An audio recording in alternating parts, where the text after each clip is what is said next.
નમસ્કાર સર્વે વિદ્યાર્થી મિત્રો, સ્વાગત કરું છું આપ સૌનું. હું છું શિવમ મહેતા. ધોરણ 10ની સામાજિક વિજ્ઞાનની ચોપડીને આપણે અલગ અલગ ભાગમાં વેચીએ તો સૌથી પહેલો ભાગ ઇતિહાસનો બને છે, પછી ભૂગોળ બને છે, પછી આવે છે અર્થશાસ્ત્ર, છેલ્લે રાજનીતિશાસ્ત્ર આવે છે. તો અર્થશાસ્ત્ર જેને આપણે ઇકોનોમિક્સ કહીએ છીએ, તો આ ઇકોનોમિક્સ આપણે ભણવું હોય તો એ શરૂઆત આ ચેપ્ટરથી થશે, જેનું નામ છે આર્થિક વિકાસ. તમારી ચોપડીમાં 15મા નંબરનું ચેપ્ટર છે, પણ અર્થશાસ્ત્રનું આ પહેલું ચેપ્ટર ગણાય છે. તો આ ઇકોનોમિક્સ છે ને, એ મોસ્ટ ઓફ વિદ્યાર્થીઓને બહુ અઘરું લાગતું હોય, કારણ કે ધોરણ 10ની અંદર આખું નવો પોર્શન છે. અત્યાર સુધી તમે છે સિવિક્સ જોયું હોય, નાગરિક શાસ્ત્ર ખબર હોય, તમને જીઓગ્રાફી ભૂગોળ ખબર હોય, ઇતિહાસ હિસ્ટ્રી ખબર હોય, પણ ઇકોનોમિક્સ આખું નવું અલગ જ પાર્ટ આવ્યું. તો આપણે સૌથી પહેલા આર્થિક વિકાસ ચેપ્ટર છે ને, એને આપણે થોડીક વાર બાજુ ઉપર મૂકી દઈએ. સૌથી પહેલા આપણે બેઝિક ઇકોનોમિક્સથી સમજીએ. બેઝિક ઇકોનોમિક્સ કોને કહેવાય? આ ચેપ્ટરને ભણવા માટે આપણે પહેલા કેટલી શરતોનું પાલન કરવું પડે, તો ત્યાંથી આપણે શરૂઆત કરીએ છીએ. તો આ ચેપ્ટરનું નામ છે આર્થિક વિકાસ. આર્થિક વિકાસ ચેપ્ટર છે, એને થોડીક વાર આપણે બાજુ ઉપર મૂકીને આગળ વિચારીએ. તો ઇકોનોમિક્સ સમજવું હોય ને, તો આપણે પહેલા થોડી ઘણી શરતો આવડવી જોઈએ, તો આપણને ઇકોનોમિક્સ આવડે. હવે શરત નંબર 1 થી શરૂઆત કરીએ છીએ. પહેલા અહીંયા ચેપ્ટરનું નામ આપ્યું છે આપણને આર્થિક વિકાસ.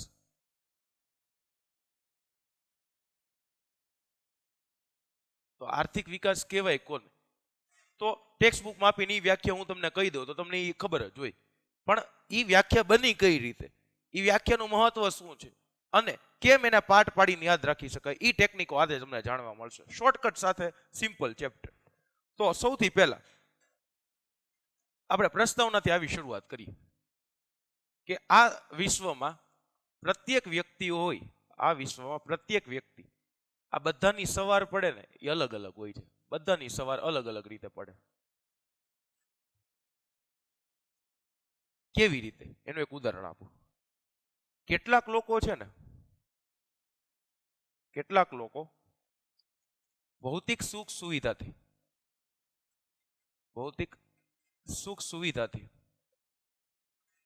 ભરપૂર જીવન જીવે છે,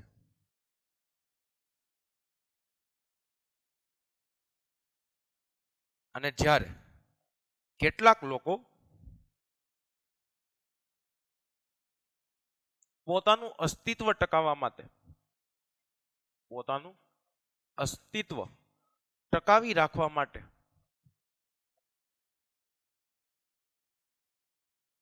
સંઘર્ષ કરે છે.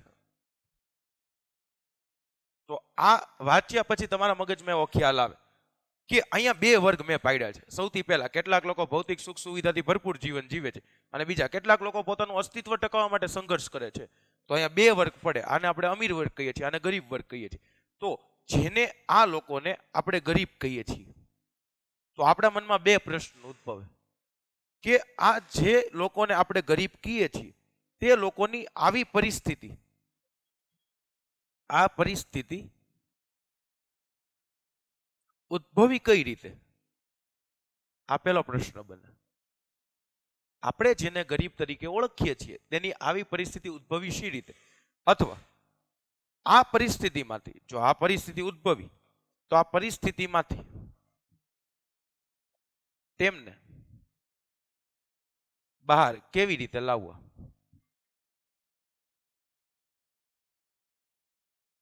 આ બે પ્રશ્ન છે. મૂળ સમસ્યા એટલી છે કે સમાજમાં બે વર્ગો હોય છે. એક વર્ગ છે ભૌતિક સુખ સુવિધાથી ભરપૂર જીવન જીવે છે, બીજો વર્ગ છે ને પોતાનું અસ્તિત્વ ટકાવી રાખવા માટે સંઘર્ષ કરે છે. આડકતરી રીતે કહે તો અમીર વર્ગ ને ગરીબ વર્ગ. તો આ લોકો ગરીબ વર્ગ કહે છે એની પરિસ્થિતિ ઉદ્ભવી કઈ રીતે, અને એને પરિસ્થિતિમાંથી બહાર કેમ લાવવા? તો જ તે વ્યક્તિની અલગ અલગ સવાર ન પડે. તો આ બધા પ્રશ્નોનો જવાબ છે ને, એ ચેપ્ટરનું નામ છે. આ બધા પ્રશ્નોનો જવાબ છે, એને આપણે આર્થિક વિકાસ કહીએ છીએ. બધા પ્રશ્નોના જવાબ મળશે આર્થિક વિકાસથી. હવે ઘણા લોકો કહે સાહેબ કાંઈ ખબર ન પડી, તો એના માટે હજી આપણે આગળ વિચારીએ. બેઝિકથી શરૂઆત કરવાની. ચેપ્ટરની શરૂઆત જ નથી કરી. બેઝિક ઇકોનોમિક્સ સમજીએ પછી જ ખ્યાલ આવશે. ચલો, આર્થિક વિકાસ કઈ રીતે? તો પહેલા હું તમને એવું કહી દઉં, દરેક વ્યક્તિ છે ને એ વિકાસ તો કરતું જ હોય, પણ અહીંયા ખાસ વાત આવી છે આર્થિક વિકાસ. આર્થિક વિકાસ એટલે પૈસાને લગતો વિકાસ, નાણાકીય, ફાઇનાન્શિયલ. તો આર્થિક વિકાસ શું છે? તો આપણે આર્થિક વિકાસ સાંભળીએ ને એટલે આપણા મગજમાં એ પ્રક્રિયા આવી જાય. આર્થિક વિકાસ એટલે આર્થિક પ્રક્રિયા. તો આર્થિક વિકાસ એ માત્ર આર્થિક પ્રક્રિયા નથી. પહેલો MCQ કહું છું, આર્થિક વિકાસ એ માત્ર આર્થિક પ્રક્રિયા નથી, પરંતુ તે સામાજિક પરિવર્તન ધરાવતી પ્રક્રિયા છે. આર્થિક વિકાસ સામાજિક પરિવર્તન ધરાવતી પ્રક્રિયા છે. આપણે શું સમજીએ, જે લોકો પાસે પૈસા આવશે એનો વિકાસ થશે. આર્થિક વિકાસનો મતલબ એવો થયો જેટલા પૈસા વધારે એટલો વિકાસ વધારે. તે વસ્તુ ખોટી છે. ઘણા બધા લોકો પાસે પૈસા બહુ હોય પણ વિચારસરણીની એવી ને એવી જોઈ. તો વિકાસનું કાર્ય શું છે કે માત્ર આર્થિક પ્રક્રિયા નથી, પૈસા વધે જરૂરી નથી, પરંતુ સમાજમાં પરિવર્તન આવવું જોઈએ. જો સમાજમાં પરિવર્તન ન આવે તો આર્થિક વિકાસ સાચા અર્થમાં ન કહેવાય. પૈસા ભલે ગમે એટલા લોકો પાસે હોય, ફાઇનાન્શિયલ કન્ડિશન ભલે ગમે એટલી સારી, પણ સમાજમાં પરિવર્તન નથી આવતું તો એ આર્થિક વિકાસ નથી. થોડુંક હજી આગળ વિચારીએ. હવે આપણે આર્થિક વિકાસ શું છે ને ડિફાઇન કરીએ. આર્થિક વિકાસને ડિફાઇન કરવાનું કાર્ય કરીએ.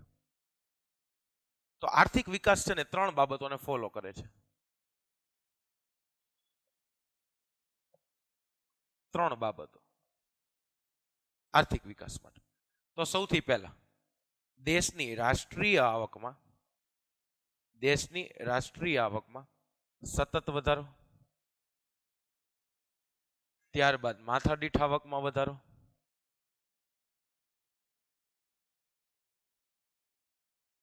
અને ત્રીજા નંબર આવશે લોકોના જીવન ધોરણમાં સુધારો. આ 3 બાબતો વિકાસમાં આવે. સૌથી પહેલા રાષ્ટ્રીય આવકમાં સતત વધારો, બીજા નંબરે જે છે માથાદીઠ આવકમાં વધારો, ત્રીજા નંબરે જીવન ધોરણમાં સુધારો. હવે આ 3 બાબતોને આપણે પહેલા સમજવી પડે. આ બાબતો સમજીએ. તમે બધા નોટ્સ બનાવતા હશો સાથે સાથે, તો પહેલા નોટ્સ માટે આનો એક સ્ક્રીનશોટ પાડી લ્યો, જેના કારણે તમને લખવામાં સરળતા પડે. ચાલો, ત્યારબાદનો હવે આપણે ટોપિક જોઈએ. આર્થિક વિકાસને ડિફાઇન કરવાનો છે. આર્થિક વિકાસ માટે આપણને 3 શરતો કીધી: રાષ્ટ્રીય આવકમાં સતત વધારો, માથાદીઠ આવકમાં વધારો, જીવન ધોરણમાં સુધારો. તો એ જ વસ્તુ હું અહીંયા લખી દઉં છું, એટલે આપણે એને ડિફાઇન સારી રીતે કરી શકીએ.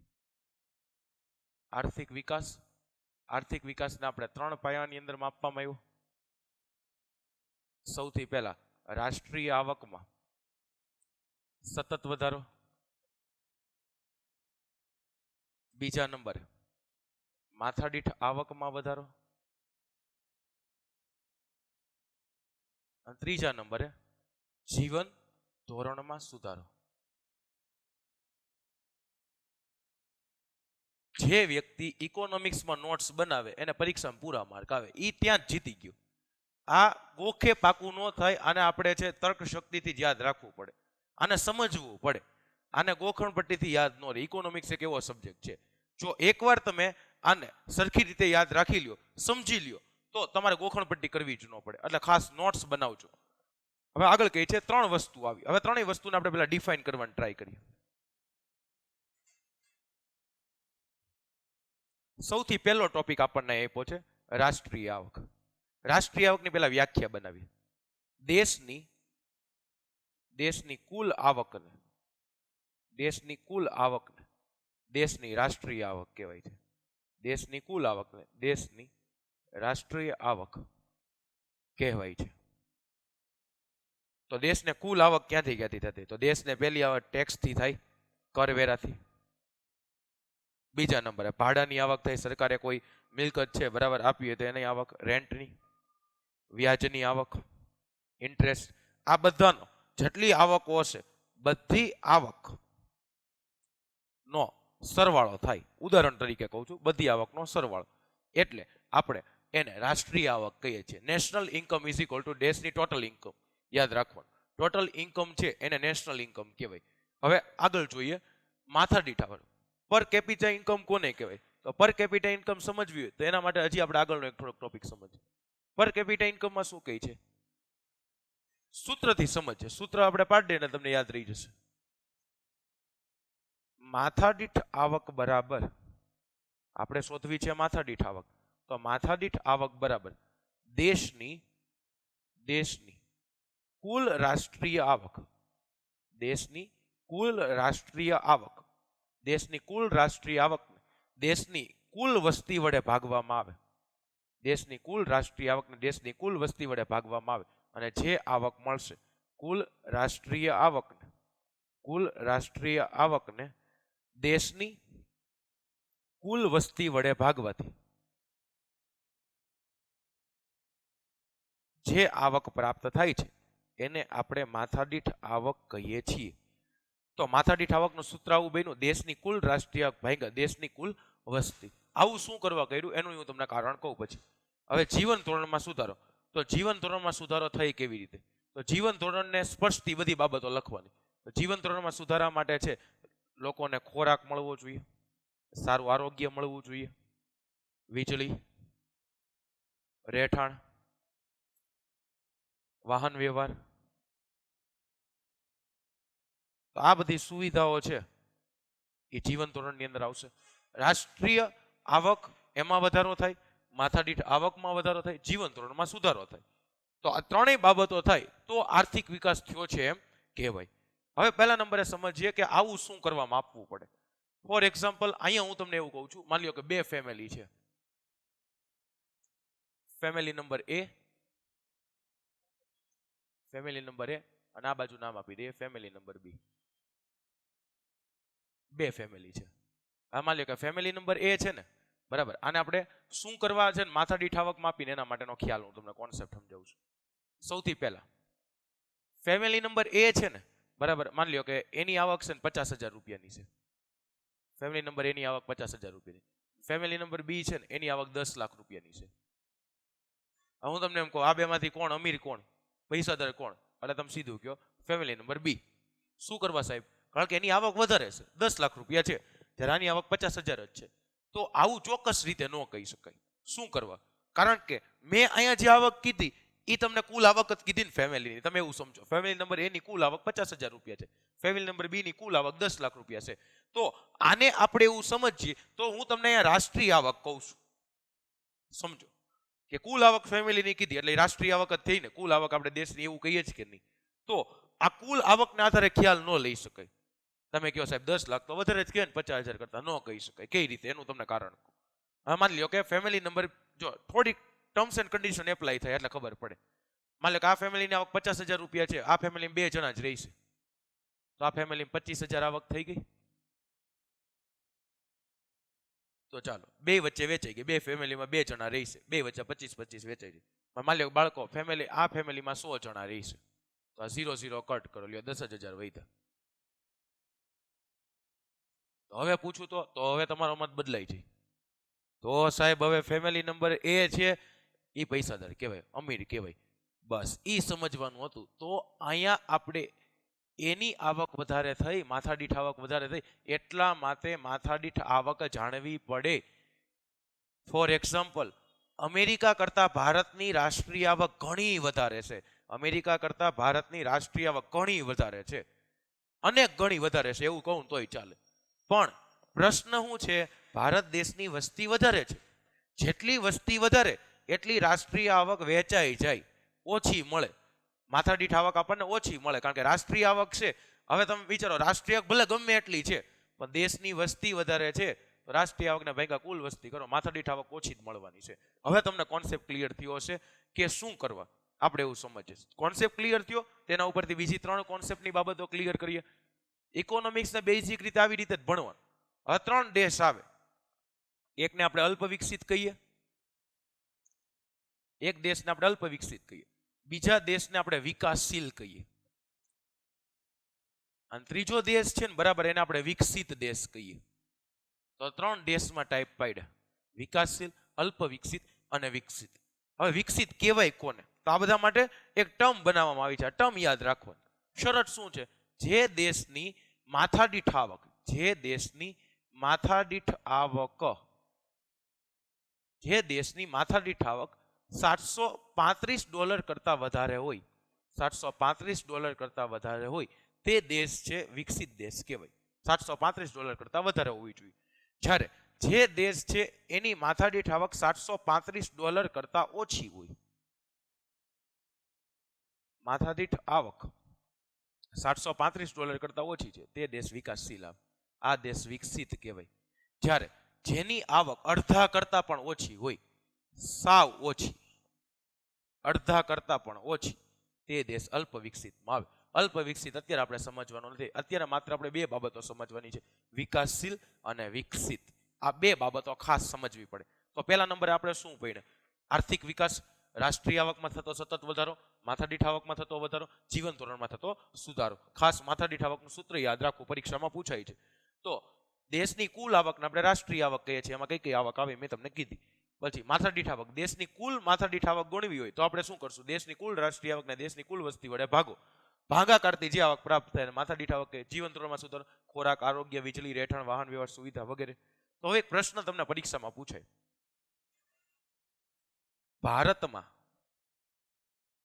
ભારતમાં આર્થિક વિકાસ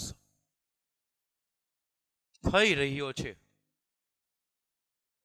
સમજાવો. તમને બાળકો આ સમજાણું આવડ્યું કે ન આવડ્યું એ આ પ્રશ્ન આધારે ખબર પડે. ટેકનિકથી સમજવાનું છે એટલે આપણને ખ્યાલ આવી જાય. હવે અહીંયા શું કીધું આપણને? અહીંયા આપણને માહિતી આપી દીધી ભારતમાં કયો વિકાસ થાય છે, આર્થિક વિકાસ થાય છે એવું આપણને ઓલરેડી કહી દીધું છે. એવું સમજ્યા? ભારતમાં આર્થિક વિકાસ થાય છે એવું આપણને ઓલરેડી અહીંયા કહી દીધું. તો એનો મતલબ એવો થયો ભારતની આવક છે $735 કરતા ઓછી છે, આડકતરી રીતે આપણને કહી દીધું છે.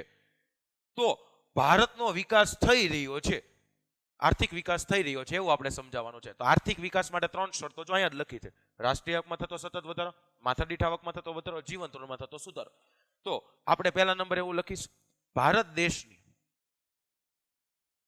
હવે આપણે જેટલું લખશું અહીંયા તો સમજીએ છીએ, આર્થિક વિકાસ આખો સમજીએ છીએ. તેના માટે આપણે એ જ કરીએ છીએ, આઝાદી પછી જ બધું માપીએ. તો ભારત દેશની આઝાદી બાદ, ભારત દેશની આઝાદી બાદ રાષ્ટ્રીય આવક અને માથાદીઠ આવકમાં, રાષ્ટ્રીય આવક અને માથાદીઠ આવકમાં સતત વધારો થયો છે. રાષ્ટ્રીય આવક, માથાદીઠ આવક વધી, માથાદીઠ આવક વધે, લોકોની આવક વધે છે તો એના કારણે જીવન ધોરણ સુધરે. માથાદીઠ આવકનો મતલબ જ એવો થાય માથા કેટલા વ્યક્તિઓ છે એટલા માથાદીઠ આવક, જેટલા વસ્તીને જેટલી આવકો પ્રાપ્ત થશે તેને માથાદીઠ આવક કહીએ છીએ. પર હેડ ઇન્કમ, એમ પર હેડ એટલે એક એક વ્યક્તિની ઇન્કમ છે એને માથાદીઠ ઇન્કમ કહેવાય, પર કેપિટા ઇન્કમ. ચાલો આગળ કઈ છે? તો દેશને આઝાદી બાદ છે રાષ્ટ્રીય આવક અને માથાદીઠ આવકમાં સતત વધારો થયો. તો આ બે વધારો થાય, જીવન ધોરણમાં સુધારો, જેના લીધે લોકોને અગાઉ કરતા એટલે આઝાદી પહેલા અગાઉ કરતા વીજળી, ખોરાક, પાણી, રહેઠાણ વગેરે જેવી સુવિધા સારી રીતે પૂર્ણ થાય છે, જેથી તેમના જીવન ધોરણમાં સુધારો થાય છે. આમ કહી શકાય કે ભારતમાં આર્થિક વિકાસ થઈ રહ્યો છે. બેઝિક માહિતીથી આપણે સ્ટાર્ટ કર્યું અને અહીંયા સુધી જોયું. પહેલા અહીંયા સુધીનો તમે લોકો સ્ક્રીનશોટ પાડી શકો છો. ચાલો, ધેટ્સ ઓલ રાઈટ. પછી આપણે હવે રાષ્ટ્રીય આવક છે એ તમને ખબર પડી ગઈ, દેશની કુલ આવક, માથાદીઠ આવક, કુલ રાષ્ટ્રીય આવકને કુલ વસ્તી વડે ભાગો માથાદીઠ આવક, જીવન ધોરણમાં સુધારો, પાયાની બધી વસ્તુ આપણે મેળવી. હવે આપણે એવું સમજાતા 3 વસ્તુ સમજી હતી. થોડુંક રિમાઇન્ડ કરો કે 3 દેશ પાડ્યા હતા, અલ્પ વિકસિત, વિકસિત, વિકાસશીલ. તો હવે આપણે એ 3 દેશોમાં યાદ રાખજો, $735 કરતા હોય તો ઓછી, 735 કરતા વધારે હોય તો વિકસિત, ઓછી હોય તો અલ્પ વિકસિત. અલ્પ વિકસિત પ્લસ વિકાસશીલ બે એની અંદર આવશે. આ વિગતો યાદ રાખવાની છે. હવે પેલા આપણે અહીં એક મહત્વનો તફાવત જોઈએ. ઇકોનોમિક્સમાં તફાવત એ અલગ રીતે બને. આપણે તફાવતમાં મોસ્ટ ઓફ શું કરતા હોય, એક આવું ચોરસ દોરીએ, પછી એક બાજુ છે ભાગ પાડી દઈએ, આ લખ્યું એનું વિરુદ્ધ આ બાજુ લખીએ, એવું આમાં ન આવે. આમાં થોડુંક અલગ આવશે. અને આપણે સમજીને કરવાનું છે. એટલે આપણે બેઝિક ઇકોનોમિક્સ સ્ટાર્ટ કર્યું, ચેપ્ટર વિશે પછી માહિતી મેળવી. સૌથી પહેલા કઈ છે આપણને અહીંયા આર્થિક વૃદ્ધિ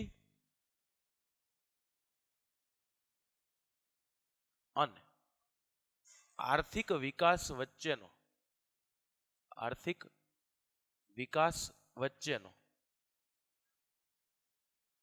તફાવત. આર્થિક વૃદ્ધિ અને આર્થિક વિકાસ વચ્ચેનો તફાવત જોઈએ. તફાવતને સમજવા માટે બીજી મહત્વની જેટલી બાબતો હશે ને હું લખતો જઈશ. આ બધો બેઝ છે. બેઝ સ્ટ્રોંગ હોય તો ઇકોનોમિક્સ પાવરફુલ બને, ફટાફટ આવડે. હવે સૌથી પહેલા અહીંયા પહેલા નંબરનો મુદ્દો હું એવું લખું છું, વિકાસની પ્રક્રિયાના આધારે. વિકાસની પ્રક્રિયાના આધારે. ચાલો, પહેલા નંબરનો મુદ્દો મેં આવો બનાવ્યો, વિકાસની પ્રક્રિયાના આધારે. હવે આગળ સમજીએ તો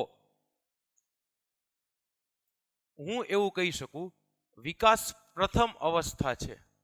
વિકાસ પ્રથમ અવસ્થા છે. વિકાસ બાદ વૃદ્ધિ થાય. વિકાસ બાદ વૃદ્ધિ થાય છે. આપણે સૌ જાણીએ. આપણું છે ને શરીર જોઈ લ્યો ને તોય પહેલા શરીરનો ધીમે ધીમે વિકાસ થાય, ત્યારબાદ આપણે ક્રમશઃ વૃદ્ધિ તરફ જઈએ. સીધું કોઈ વૃદ્ધ ન હોય, પહેલા વિકાસ થાય. કોઈ પણ દેશનો પહેલા વિકાસ થયો હોય, ત્યારબાદ તેની વૃદ્ધિ થતી હોય. તો કોઈ પણ દેશ અત્યારે જે આપણે એવું માની લે કે કોઈ પણ દેશ વિકસિત હોય તો પહેલા એને વિકાસ કર્યો હોય, ત્યારબાદ હવે વૃદ્ધિ ચાલતી હોય. કોઈ પણ દેશે જેને વિકાસ કર્યો છે એના માટે. તો આપણી બે દેશની વિગતે લખી નાખીએ. મારે આ દેશમાં બે ભાગ પાડી દીધા આપણે. ચાલો, એક બાજુ લખું છું વિકાસશીલ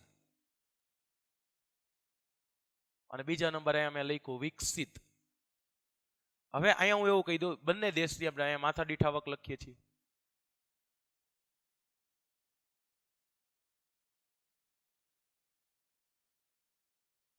અહીંયા માથા દીઠ આવક $735 થી વધારે, $735 થી ઓછી.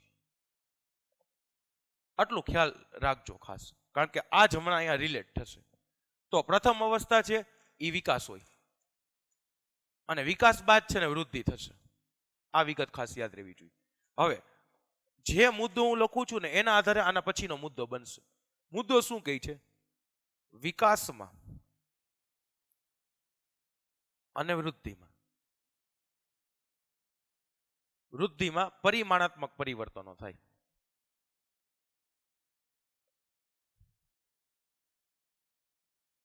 જ્યારે વિકાસમાં ગુણાત્મક પરિવર્તનો થાય. આપણે એવું સમજીએ પરિમાણાત્મક પરિવર્તનો થાય એનો મતલબ એ સંખ્યાત્મક હોય. સંખ્યાત્મક એટલે આપણે માપી શકીએ. જ્યારે આ સંખ્યાત્મક ન હોય, આને ન માપી શકાય. હવે આ છે શું એ હું તમને સમજાવું. ચાલો, આપણે અહીંયા બે પરિવર્તનોની વાત કરી, બે પરિબળોની વાત કરી. તો એ પહેલા પરિબળો સમજી લઈએ. પહેલા નંબરે આપણને કીધું પરિમાણાત્મક અને બીજા નંબરે આપણને એવું કીધું ગુણાત્મક. જ્યારે પણ તમને એવું પૂછવામાં આવે ને પરિમાણાત્મક નો મતલબ શું થાય, એટલે તમારે છે ને એવું લખી નાખવાનું. પરિમાણાત્મક નો જ્યારે પણ તમને મતલબ પૂછાય ત્યારે તમારે એવું લખી નાખવાનું. પરિમાણાત્મક એટલે માત્ર ઉત્પાદનમાં વધારો. માત્ર ઉત્પાદનમાં વધારો. જ્યારે સંશોધન દ્વારા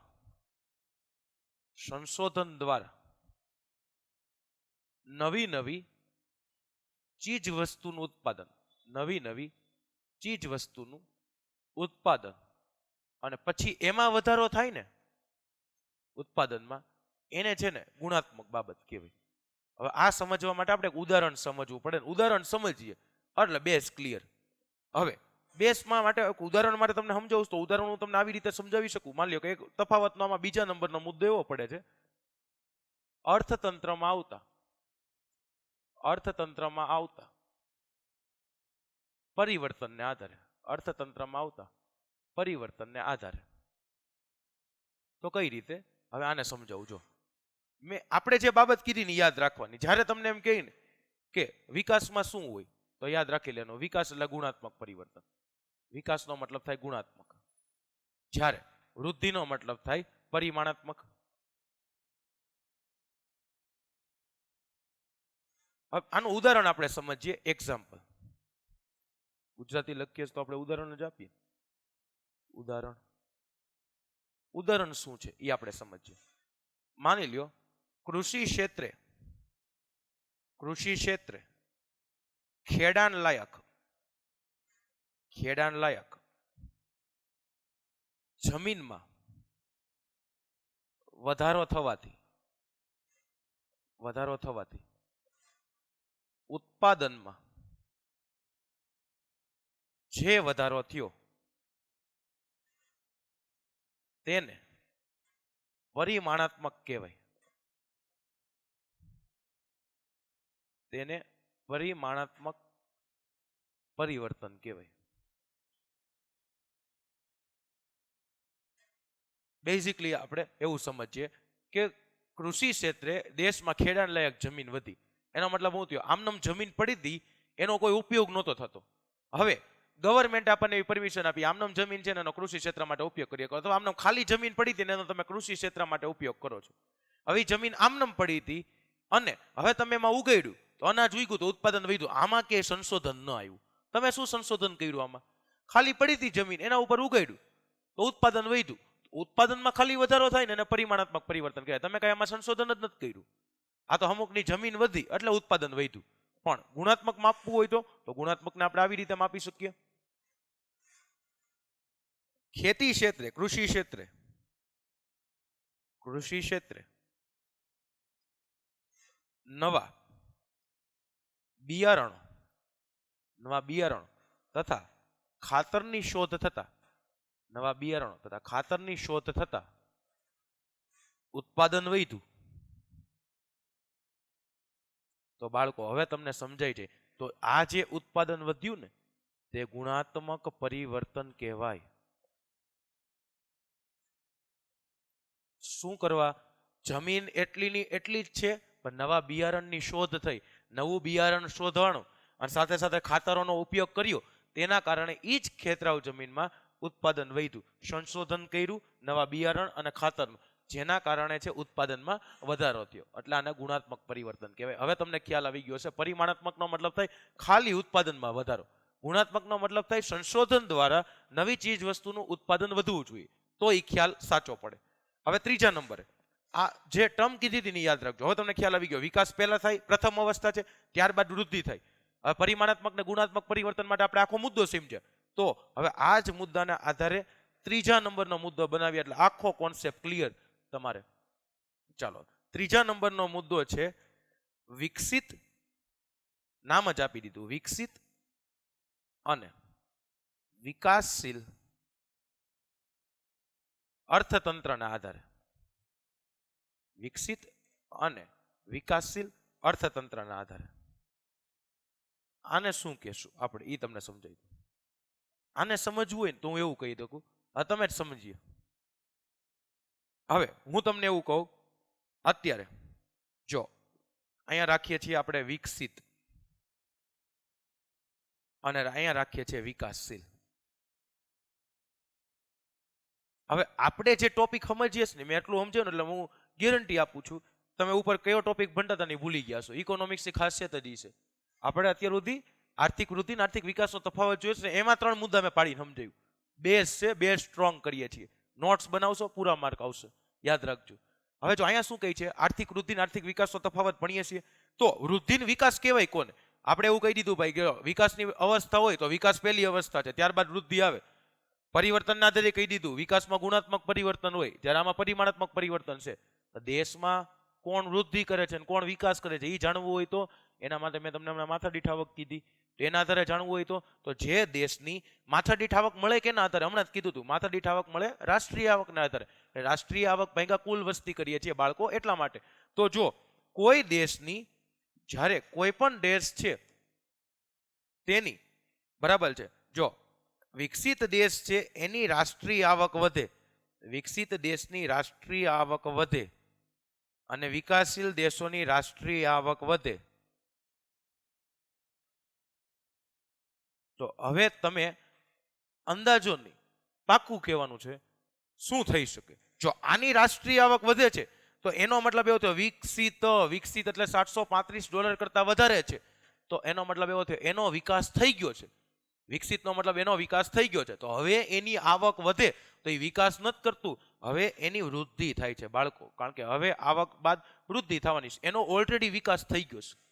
$735નો એક ક્રાઇટેરિયા નક્કી કર્યો હતો, ત્યાં સુધી ભાઈ વિકાસ કરે છે કે વિકાસ થઈ ગયો છે, તો એની ઓલરેડી $735 કરતા વધારે છે.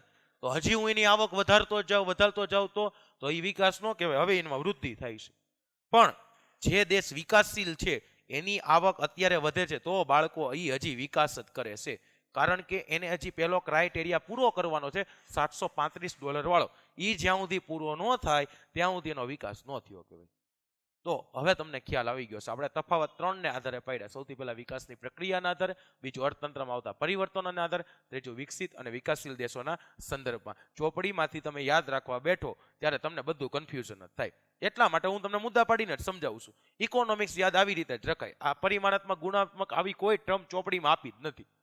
આ લાઈવ લેક્ચર ભરવાથી તમને ફાયદો થાય છે, અને આ જ ઇકોનોમિક્સ તમને પૂરામાં પૂરા માર્ક અપાવશે. ટર્મ્સ એન્ડ કન્ડિશન ખાલી એપ્લાય છે, તમારે નોટ્સ બનાવવી પડે. ચાલો, આ નોટ્સ માટે તમે સ્ક્રીનશોટ પાડી શકો છો.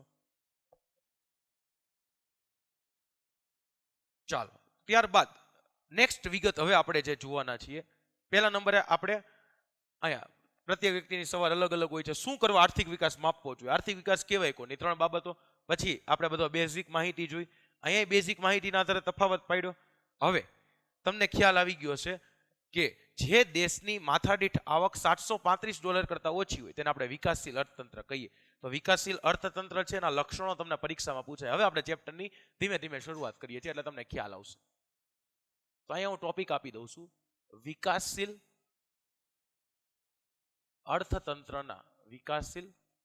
અર્થતંત્રના લક્ષણો.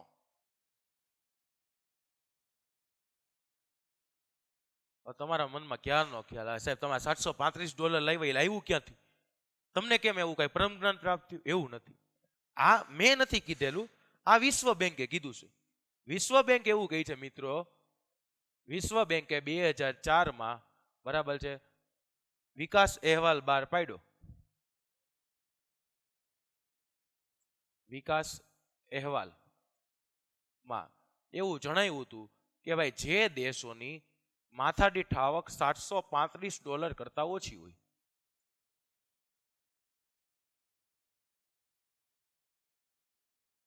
હોય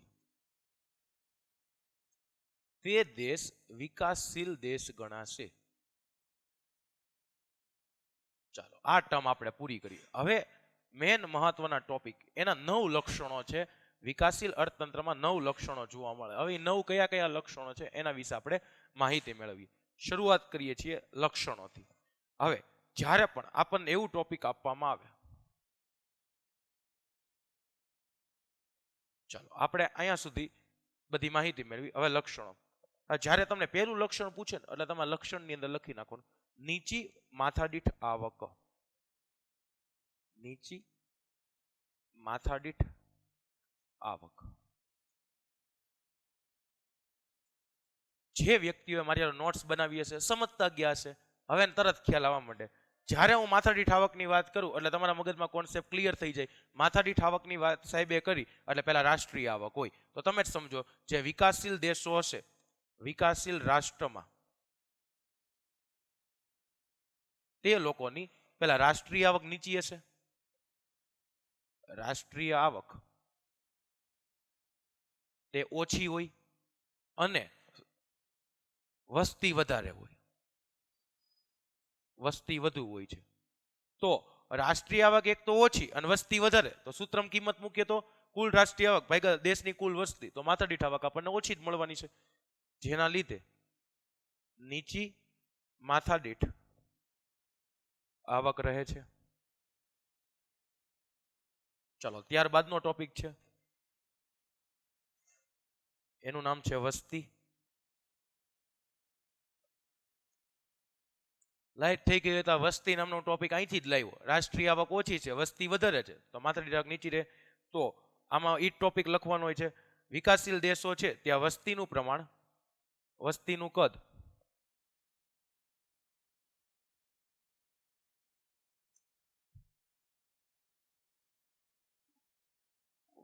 કદ વધુ જોવા મળે છે. હવે જે વાક્ય કહું છું યાદ રાખજો, વસ્તી વૃદ્ધિનો દર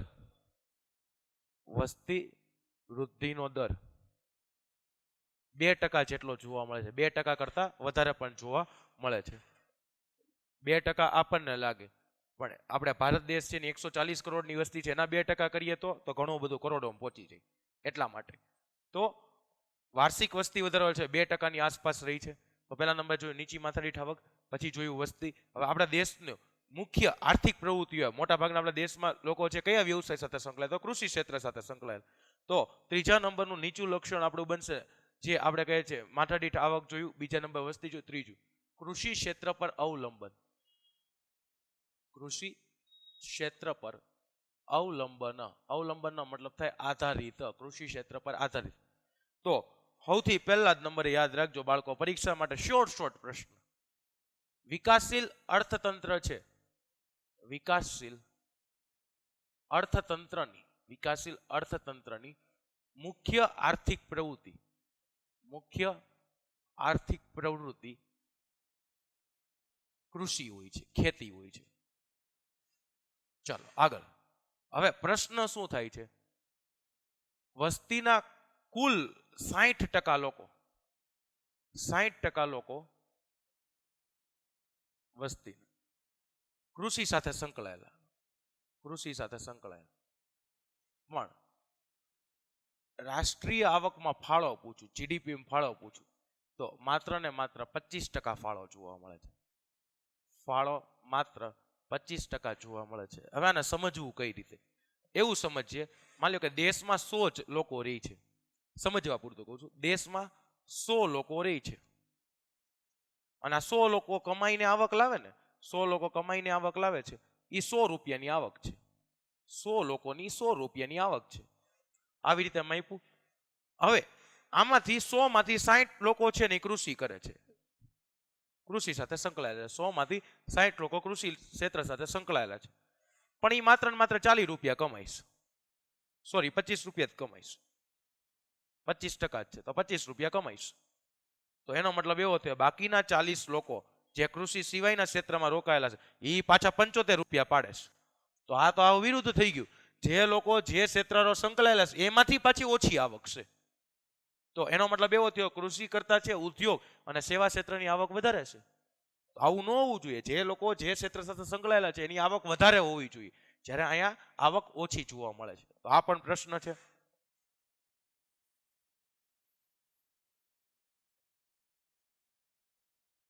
ચાલો ત્યારબાદનો ટોપિક જોઈએ આપણે. 3 લક્ષણો આપણે જોઈએ. ચાલો ચોથા નંબર, ઈ પણ મોસ્ટ આઈએમપી છે પરીક્ષા માટે. ચોથા નંબરનું લક્ષણ શું કહે છે? આવક અને સંપત્તિની અસમાન વહેંચણી. આવક અને સંપત્તિની અસમાન વહેંચણી. એનો મતલબ અમીર વધારે અમીર બને છે, ગરીબ વધારે ગરીબ બને છે. તો તમને પરીક્ષામાં પ્રશ્ન પૂછાય કે ભારત જેવા દેશમાં, વિકાસશીલ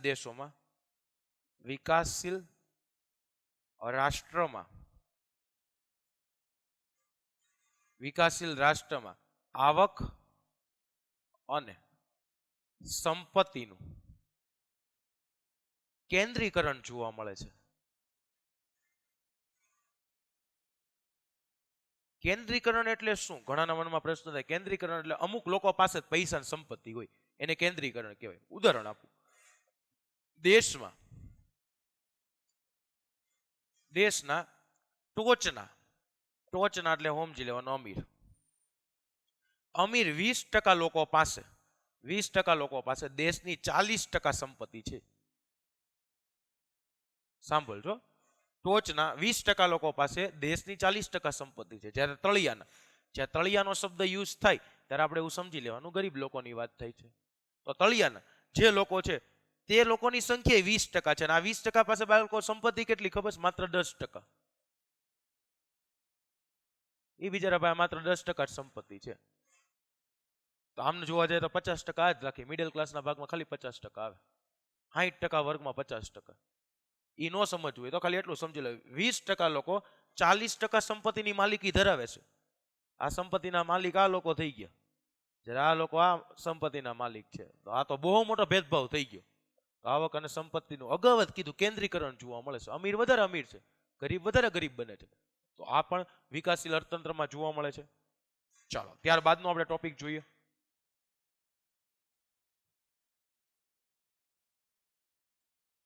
બેરોજગારી. તો વિકાસશીલ અર્થતંત્ર છે તેમાં બેરોજગારી પણ જોવા મળે.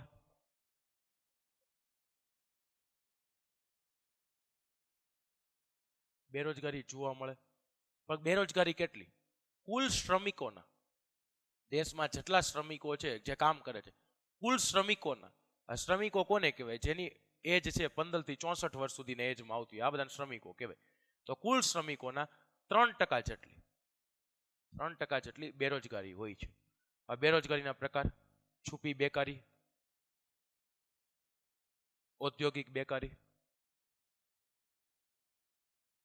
પછી માળખાગત બેરોજગારી, મોસમી બેરોજગારી વગેરે જોવા મળે છે. મનમાં પ્રશ્ન ઉભા, સાહેબ હાલો પેલા ઔદ્યોગિક બેકારી સમજાઈ દે. ઉદ્યોગ ધંધા બંધ થાય તો કામ વગર બેઠવું પડે, એને ઔદ્યોગિક બેરોજગારી કહેવાય. માળખાગત, પેલાથી માળખું પછાત છે, કોઈ વ્યક્તિને કામ ધંધાની શોધમાં છે પણ કંઈ મળવાનું જ નથી. ફોર એક્ઝામ્પલ, ગ્રામ્ય વિસ્તારમાં એવું ખાસ જોવા મળે. જે વ્યક્તિને ભણવાની ઈચ્છા છે, આગળ નોકરી કરવાની ઈચ્છા છે, પણ નોકરી માટે શહેર જવું પડે. ગ્રામ્ય વિસ્તારમાં જ વસ્તુ હોય તો બેરોજગાર બેવું પડે. માળખું પછાત છે તો એને માળખાગત બેરોજગારી કહે. મોસમી બેરોજગારી, અમુક મોસમ પૂરતું કામ મળે. કૃષિ ક્ષેત્રમાં એવું હોય, જ્યાં સિઝન હોય ત્યારે કામ મળે, બાકીના સમયમાં બેરોજગાર બેઠવું પડે છે. જે લોકો સિઝનલ ધંધા કરતા હોય તો એ લોકો અમુક સિઝનમાં બેરોજગાર બેવું પડે. તો એ મોસમી બેરોજગારી. છુપી બેકારી, છુપી બેકારીનો મતલબ શું થાય? માની લો કે એક ખેતર છે, આ ખેતરની અંદર છે ને 5 શ્રમિકો કામ કરે છે. આ 5 શ્રમિકો કામ કરે છે, બરાબર, રોજ 8 કલાક કામ કરે છે. 5 શ્રમિકો રોજ 8 કલાક કામ કરે છે. 8 કલાકના અંતે માની લો કે એ 1 મણ ઘઉંનું ઉત્પાદન કરે છે. ઉદાહરણ રાખ્યું છે, 1 મણ ઘઉંનું ઉત્પાદન કરે છે. હવે ઉત્પાદન વધારવા માટે હું આની અંદર બીજા 3 શ્રમિકને એડ કરું. 3 શ્રમિકો એડ થયા તો 5 ને 3 8 શ્રમિકો થયા. તો 8 શ્રમિકો આવે અને એ 8 કલાક કામ કરે રોજનું, આટલા જ વિસ્તારમાં, તો ઉત્પાદન વધવું જોઈએ. ઉત્પાદન વધવું જોઈએ, સીધી વાત છે. લોકો વધારે થયા, ઉત્પાદનનું પ્રમાણ વધવું જોઈએ, પરંતુ ઉત્પાદનમાં કોઈ ફેર પડતો નથી. કોઈ ફેર ન પડે. એનો મતલબ શું થયો? ઉત્પાદન 1નું 1 મણ જ રહ્યું. તો એનો મતલબ એવો થયો આ લોકોને આવવાથી કોઈ ફેર પડ્યો નહીં. આ લોકોની ઉત્પાદકતા 0 થઈ ગઈ, સીધી શૂન્ય ઉત્પાદકતા થઈ. તો આ લોકોને, આ બીજા 3 વ્યક્તિઓને મેં એડ કર્યા, એને હું કામમાંથી ખસેડી લઉં ને તો એ કુલ ઉત્પાદનમાં કોઈ ફેર પડતો નથી. બસ આ જ બેરોજગારીને છુપી બેરોજગારી કહે છે, પ્રચ્છન્ન બેકારી.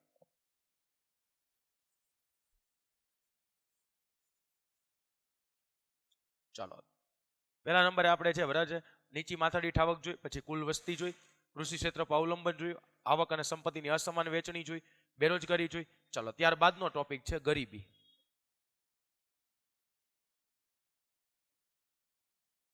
6થા નંબરનો ટોપિક છે ગરીબી.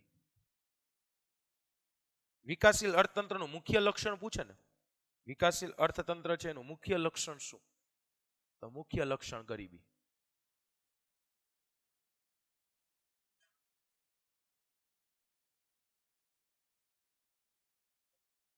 કુલ વસ્તીના ત્રીજા ભાગના લોકો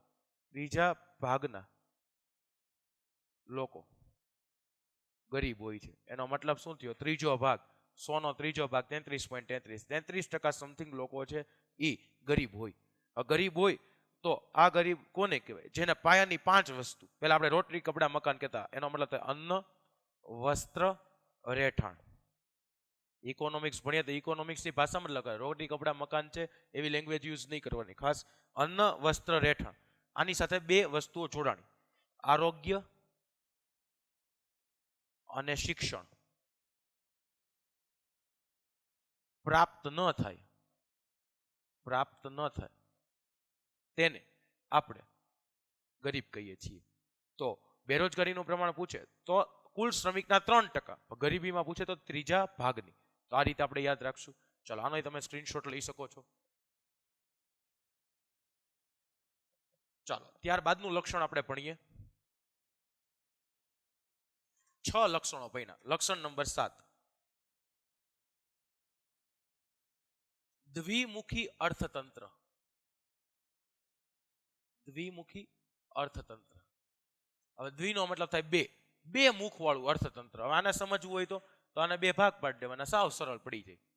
એક બાજુ ગ્રામ્ય વિસ્તાર પાડી દો, બીજી બાજુ શહેર વિસ્તાર પાડી દો. ગ્રામ્ય વિસ્તારમાં શું પ્રશ્ન હોય? એક તો જૂની પુરાણી ઉત્પાદન પદ્ધતિ, જૂની વિચારસરણી, રૂઢિચુસ્ત માળખું, એટલે કોઈ ચેન્જ ન લાવે એવું ચાલતું રહે. ત્યાં શહેરની બાજુ શું હશે? આધુનિક મશીનરી,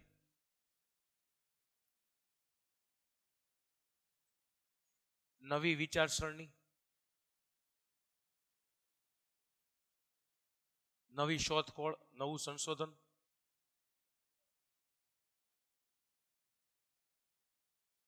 મનોરંજન વગેરે. તો આ એક જ દેશમાં પાછા બે ભાગ પડ્યા, એક બાજુ ખૂબ સારું છે ને એક બાજુ સાવ સારું નથી. તો આવું દ્વિમુખી અર્થતંત્ર પણ જોવા મળે. ચાલો ત્યારબાદનો આપણે ટોપિક જોઈએ. દ્વિમુખી અર્થતંત્ર પછી પાયાની અપર્યાપ્ત સેવા.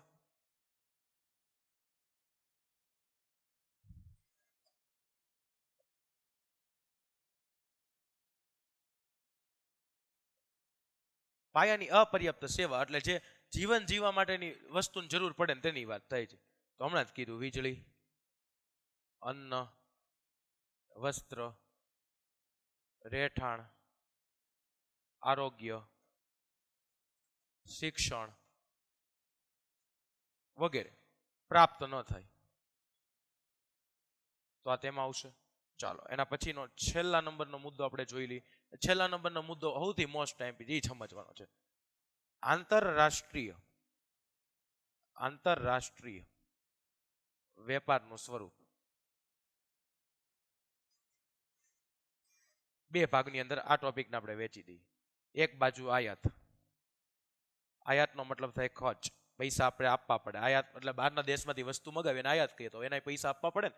નિકાસ, આપણી વસ્તુઓને બહાર મોકલીએ તો એમાંથી કમાણી થાય, આવક થશે. તો સમજજો, આપણે આયાત કેની કરીએ? તો મોટા યંત્ર, સાધનો, મશીનરી વગેરેની આયાત કરીએ છીએ એટલે ખર્ચ વધે. જ્યારે નિકાસ કેની કરીએ? નિકાસ આપણે છે કૃષિ પેદાશો, આ ઉપરાંત બાગાયતી ખેતીની વસ્તુ, કાચી ધાતુ વગેરે.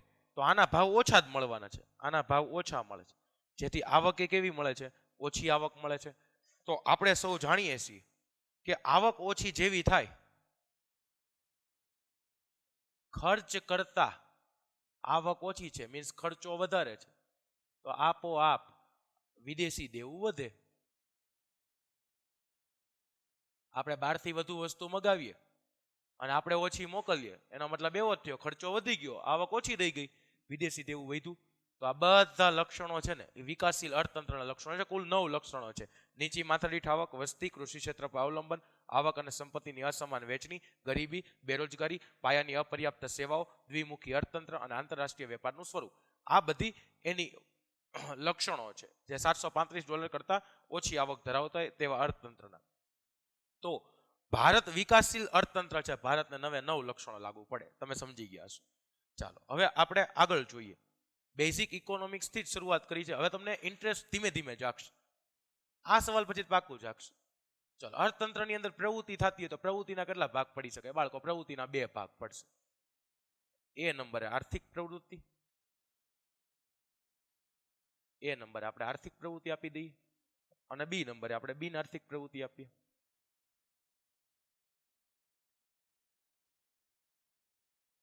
આન તફાવતની જેમ યાદ રાખો, ફટાફટ યાદ રહી જાય.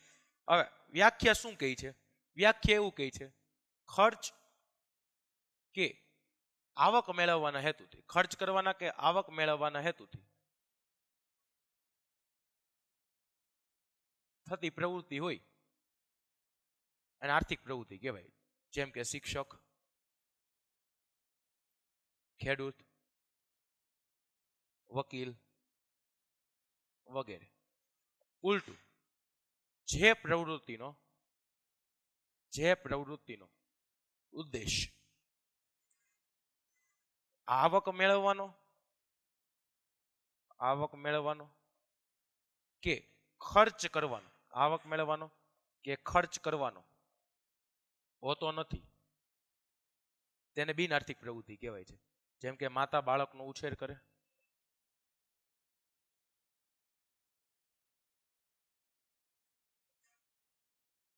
સમાજ સેવક સમાજના કલ્યાણનું કાર્ય કરે વગેરે. તો જેમાં આવક મેળવવાનો ખર્ચ કરવાનો કોઈ હેતુ હોતો નથી તે આમાં આવશે. તો પ્રવૃત્તિને દ્રષ્ટિએ ભાગ પાડ્યા. હવે તેવી જ રીતે આપણે ભારતીય અર્થકારણનું માળખું જોઈએ. ભારતીય અર્થકારણનું માળખું.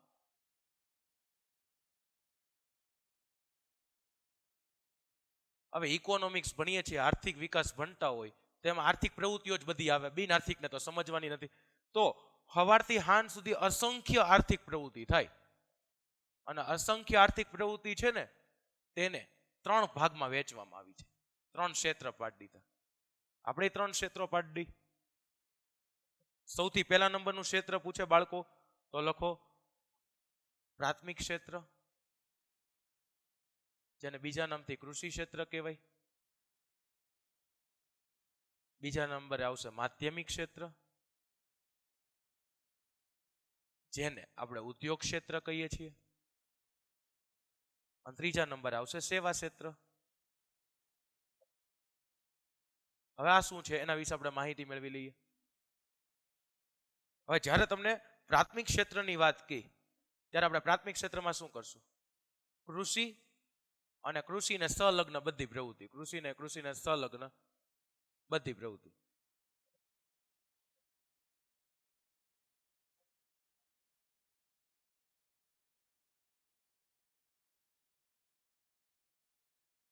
જેમાં મત્સ્ય પાલન આવી જાય,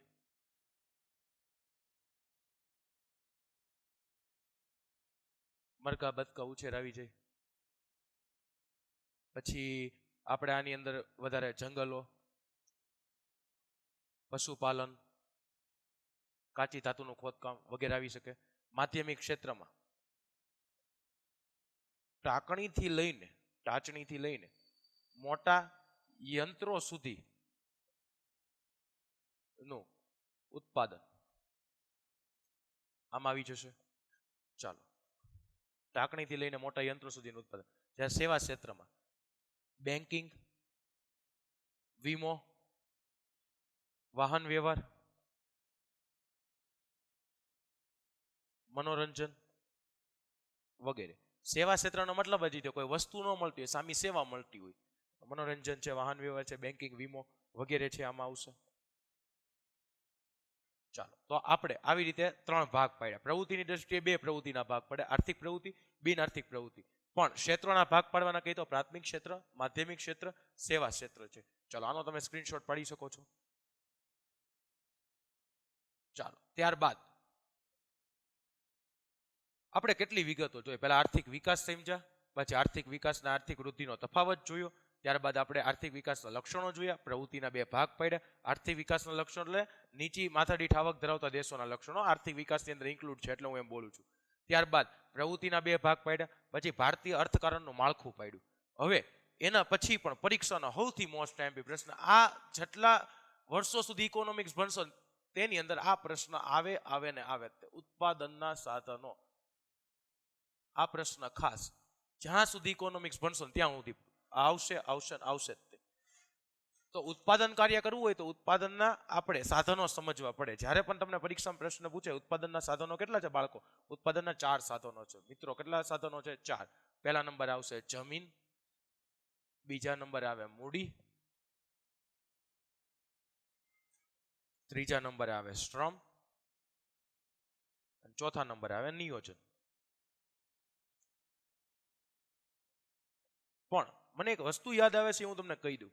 જો ભારત જેવા દેશ હોય, જે દેશ વિકાસશીલ છે, તો ત્યાં સૌથી મોટા ભાગે પ્રભુત્વ કયા ક્ષેત્રનું હોય તો પ્રાથમિક ક્ષેત્રનું છે, કારણ કે મોટા ભાગના લોકો પ્રાથમિક ક્ષેત્રમાં સંકળાયેલા. હવે કોઈ દેશ વિકાસ કરે છે, જ્યારે વિકાસ થઈ જાય, વૃદ્ધિ તરફ આગળ વધે, તો આપોઆપ આ ક્ષેત્રનું મહત્વ ઘટી જાય, ઉદ્યોગ અને સેવા ક્ષેત્રનું મહત્વ વધે. તો તમને પરીક્ષામાં પ્રશ્ન પૂછાય વિકાસશીલ દેશોમાં કયા ક્ષેત્રનું પ્રભુત્વ હોય તો કૃષિ ક્ષેત્રનું પ્રભુત્વ હશે. ચાલો, તો જમીન કોને કહેવાય તો આપણે એવું કહીએ સાહેબ, ભૂ સપાટીની ઉપલો પડે જેના ઉપર વનસ્પતિ ઉગે એને આપણે જમીન કહીએ. તો તમે ખોટા નથી, સાચા જ છો.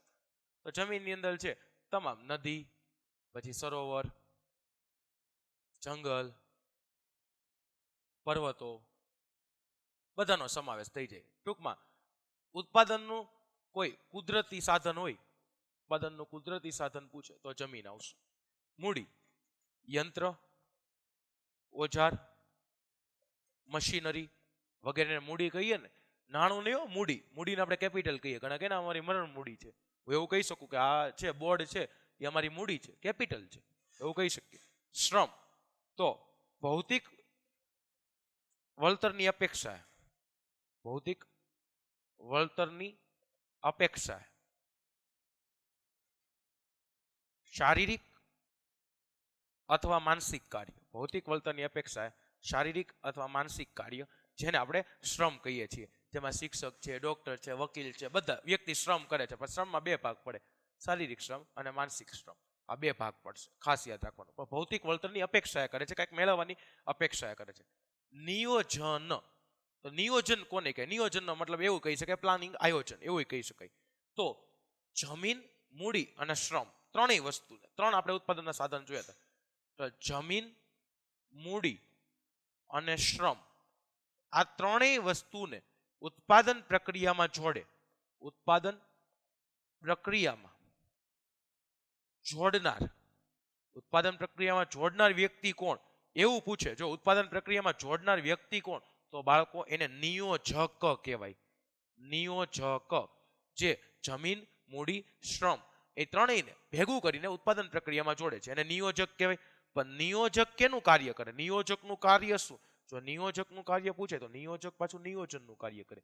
નિયોજન કહેવાય કોને? જમીન, મૂડી, શ્રમ આ ત્રણેયને ઉત્પાદન પ્રક્રિયામાં જોડવાનું કાર્ય જે કરે છે એ નિયોજક કહેવાય છે. નિયોજક જે કાર્ય કરે એને નિયોજન કહેવાય છે. આ રીતે આપણે યાદ રાખવાનું છે. ઉત્પાદનના ચાર સાધન જમીન, મૂડી, શ્રમ, નિયોજન. હવે તમને ઇકોનોમિક્સ ઇન્ટરેસ્ટિંગ લાગતું હશે, એક એક વિગત સમજાતી. જેને વિડીયો પહેલાથી લઈને અત્યાર સુધી જોયો હશે ને એ બધાને મજા આવતી હશે. બેઝિકથી સ્ટાર્ટ કરીએ છીએ આપણે એટલા માટે. ચાલો, ઉત્પાદનના સાધનો પૂરા થઈ ગયા. તો જેટલા સાધનો હોય ને એટલા માથાકૂટ થાય, કારણ કે આ બધા સાધનો છે ને બરાબર, એની આપણે ફાળવણી કરવી પડે. તો પછીનો પ્રશ્ન સમજીએ, ઉત્પાદનના સાધનોની ફાળવણી. ઉત્પાદનના સાધનોની ફાળવણી.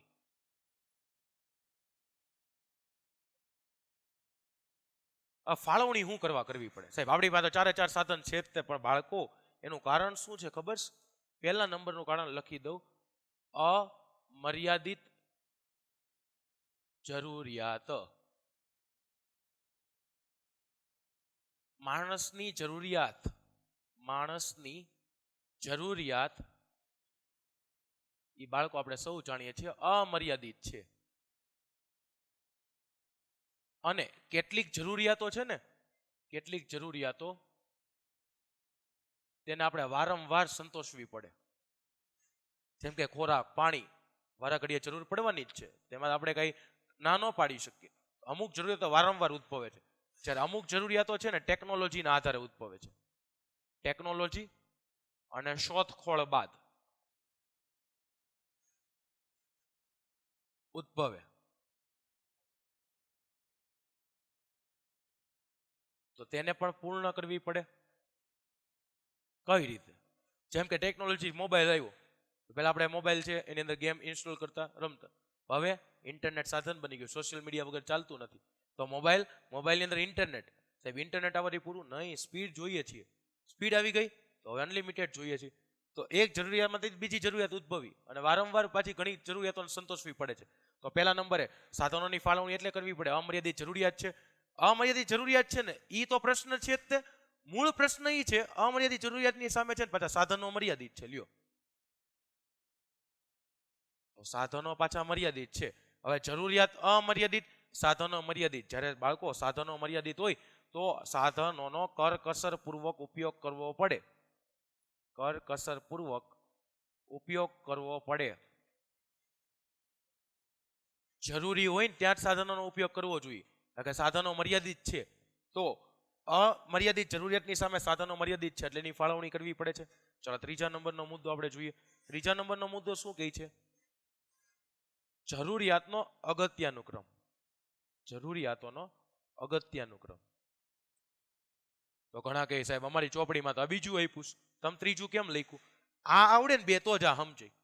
એ આપણે એવું ખ્યાલ રાખવો પડે. શું કરવું એનું કારણ કહું. જો હવે આપણે એવું જાણ્યું આપણી જરૂરિયાત અમર્યાદિત છે, હવે પાછા મર્યાદિત સાધન છે, તો આપણી જરૂરિયાત છે આપણે કરકસરપૂર્વક ઉપયોગ કરવો તો આપણે આપણી જરૂરિયાતોનો ક્રમ નક્કી કરવો પડે. ઘણા કહી લે સાહેબ શું કરવા ક્રમ નક્કી કરવો પડે? કારણ કે બાળક આપણી પાસે સાધનો મર્યાદિત છે. સાધનો મર્યાદિત હોય તો આપણે જે જરૂરિયાત સૌથી અગત્યની હોય તેને પ્રથમ ક્રમ આપવો પડે.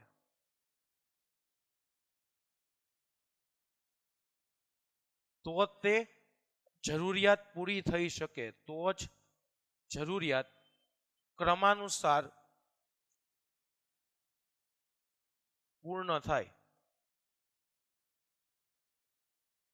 આપણે બધાની જરૂરિયાત એક અમર્યાદિત છે. ફોર એક્ઝામ્પલ આપણી પાસે લાખ રૂપિયા, તો લાખ રૂપિયાના અનેક ઉપયોગો છે, પણ આપણે શું કરશું? જેની જરૂરિયાત પહેલા વધારે છે, કારણ કે આપણી હ્યુમન વોન્ટ્સ, માણસની જરૂરિયાતો અનલિમિટેડ છે, અમર્યાદિત છે, પણ સાધન મર્યાદિત છે. 1 જ લાખ રૂપિયા છે, 1 લાખથી વધારે નથી. ફોર એક્ઝામ્પલ અત્યારે સમજવા પૂરતું કહું છું. તો આપણે શું કરશું? 1 લાખમાંથી પહેલા આપણે સૌથી વધારે જેની જરૂરિયાત છે એની ખરીદીએ કે નહીં, તેવી રીતે.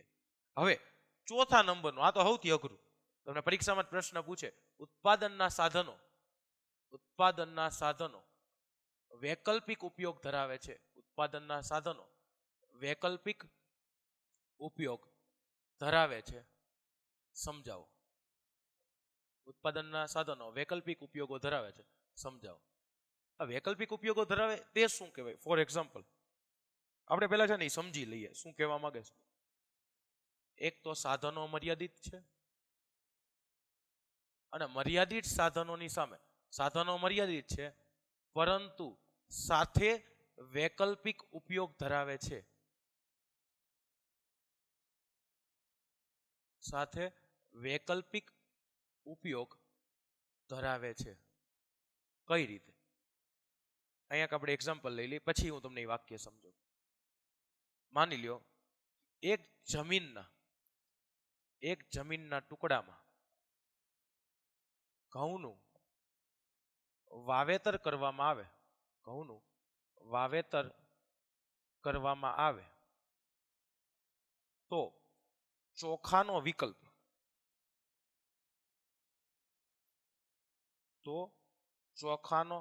વિકલ્પ જતો કરવો પડે.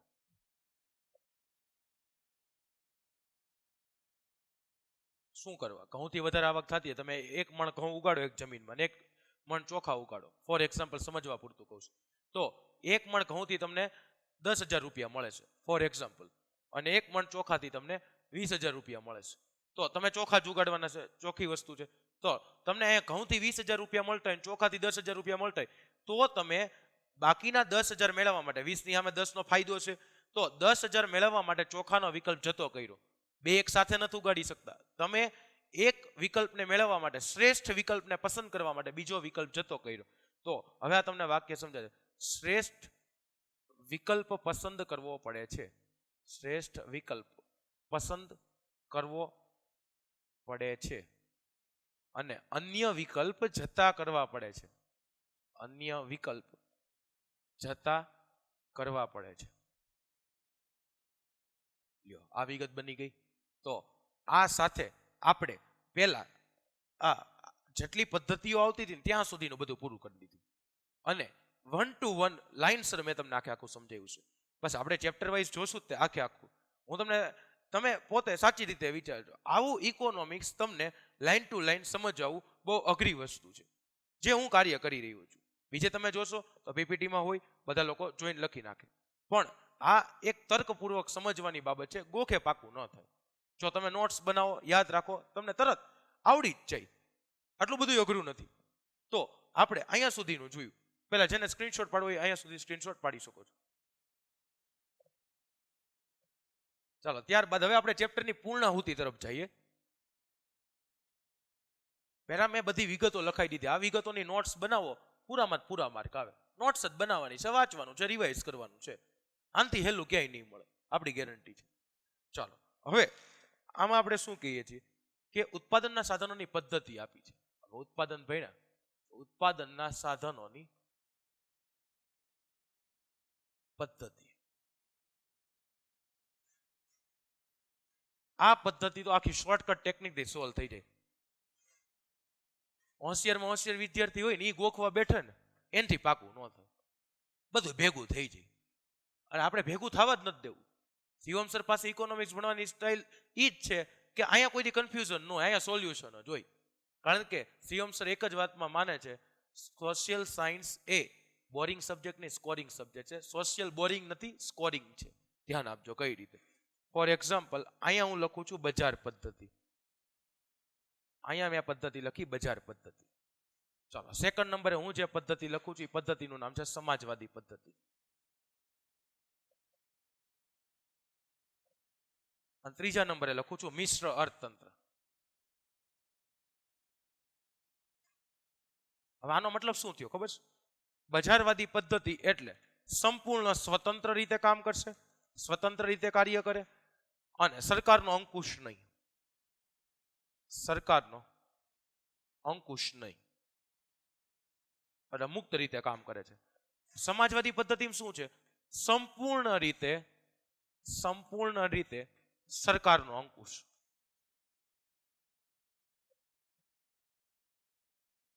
તો બાળકો, તો તમને તફાવતના આધારે કીધું હોય તો તમે તરત તફાવત પાડ્યો. સાહેબ અહીંયા લખીને એનું ઉલટું અહીંયા લખવાનું, આનું લખીને અહીંયા ઉલટું અહીંયા લખવાનું. એની કરતા એક શોર્ટકટ ટેકનિક કહું. જો તમને આ બંનેના લાભ અને ગેરલાભ પૂછાય, લાભ અને ગેરલાભ પૂછાય અને એમાં આપણે ચોકડી ગુણાકાર કરી નાખીએ તો તમને એક એક્ઝામ્પલ આપું. બજાર પદ્ધતિના લાભ તે સમાજવાદી પદ્ધતિના ગેરલાભ હોય. ફોર એક્ઝામ્પલ એક ઉદાહરણ આપું તમને. સૌથી પહેલા, બજારવાદી પદ્ધતિ સરકારનું કોઈ અંકુશ નથી, જોઈએ એટલી વસ્તુનું ઉત્પાદન થશે. એમાં મોટ શોખની વસ્તુ આવી ગઈ. જ્યારે મોટ શોખની વસ્તુનું ઉત્પાદન વધારે થાય ત્યારે અનાજનું એનું ઉત્પાદન ઓછું થશે. તો જે સમાજવાદી પદ્ધતિ છે એનો ગેરલાભ છે, મોટ શોખની વસ્તુનું ઉત્પાદન વધારે થાય છે. તો સમાજવાદી પદ્ધતિમાં સરકારનો અંકુશ હોય, સરકાર મોટ શોખની વસ્તુનું ઉત્પાદન ન થવા દે, એ જીવન જરૂરી વસ્તુનું ઉત્પાદન થવા દે. તો આનો ગેરલાભ આનો લાભ થશે. આનાથી ઉલટું, આ પદ્ધતિનો ગેરલાભ આ પદ્ધતિનો લાભ થશે. હમણાં ગેરલાભ ઉપરથી લાભ મેં તમને સમજાવ્યું. તો આનું ઉલટું કરવાનું, બરાબર? આ એક યાદ રાખો, આ યાદ રહી જાય. એવું નથી કરવું તો આનાથી ઉલટું કરો.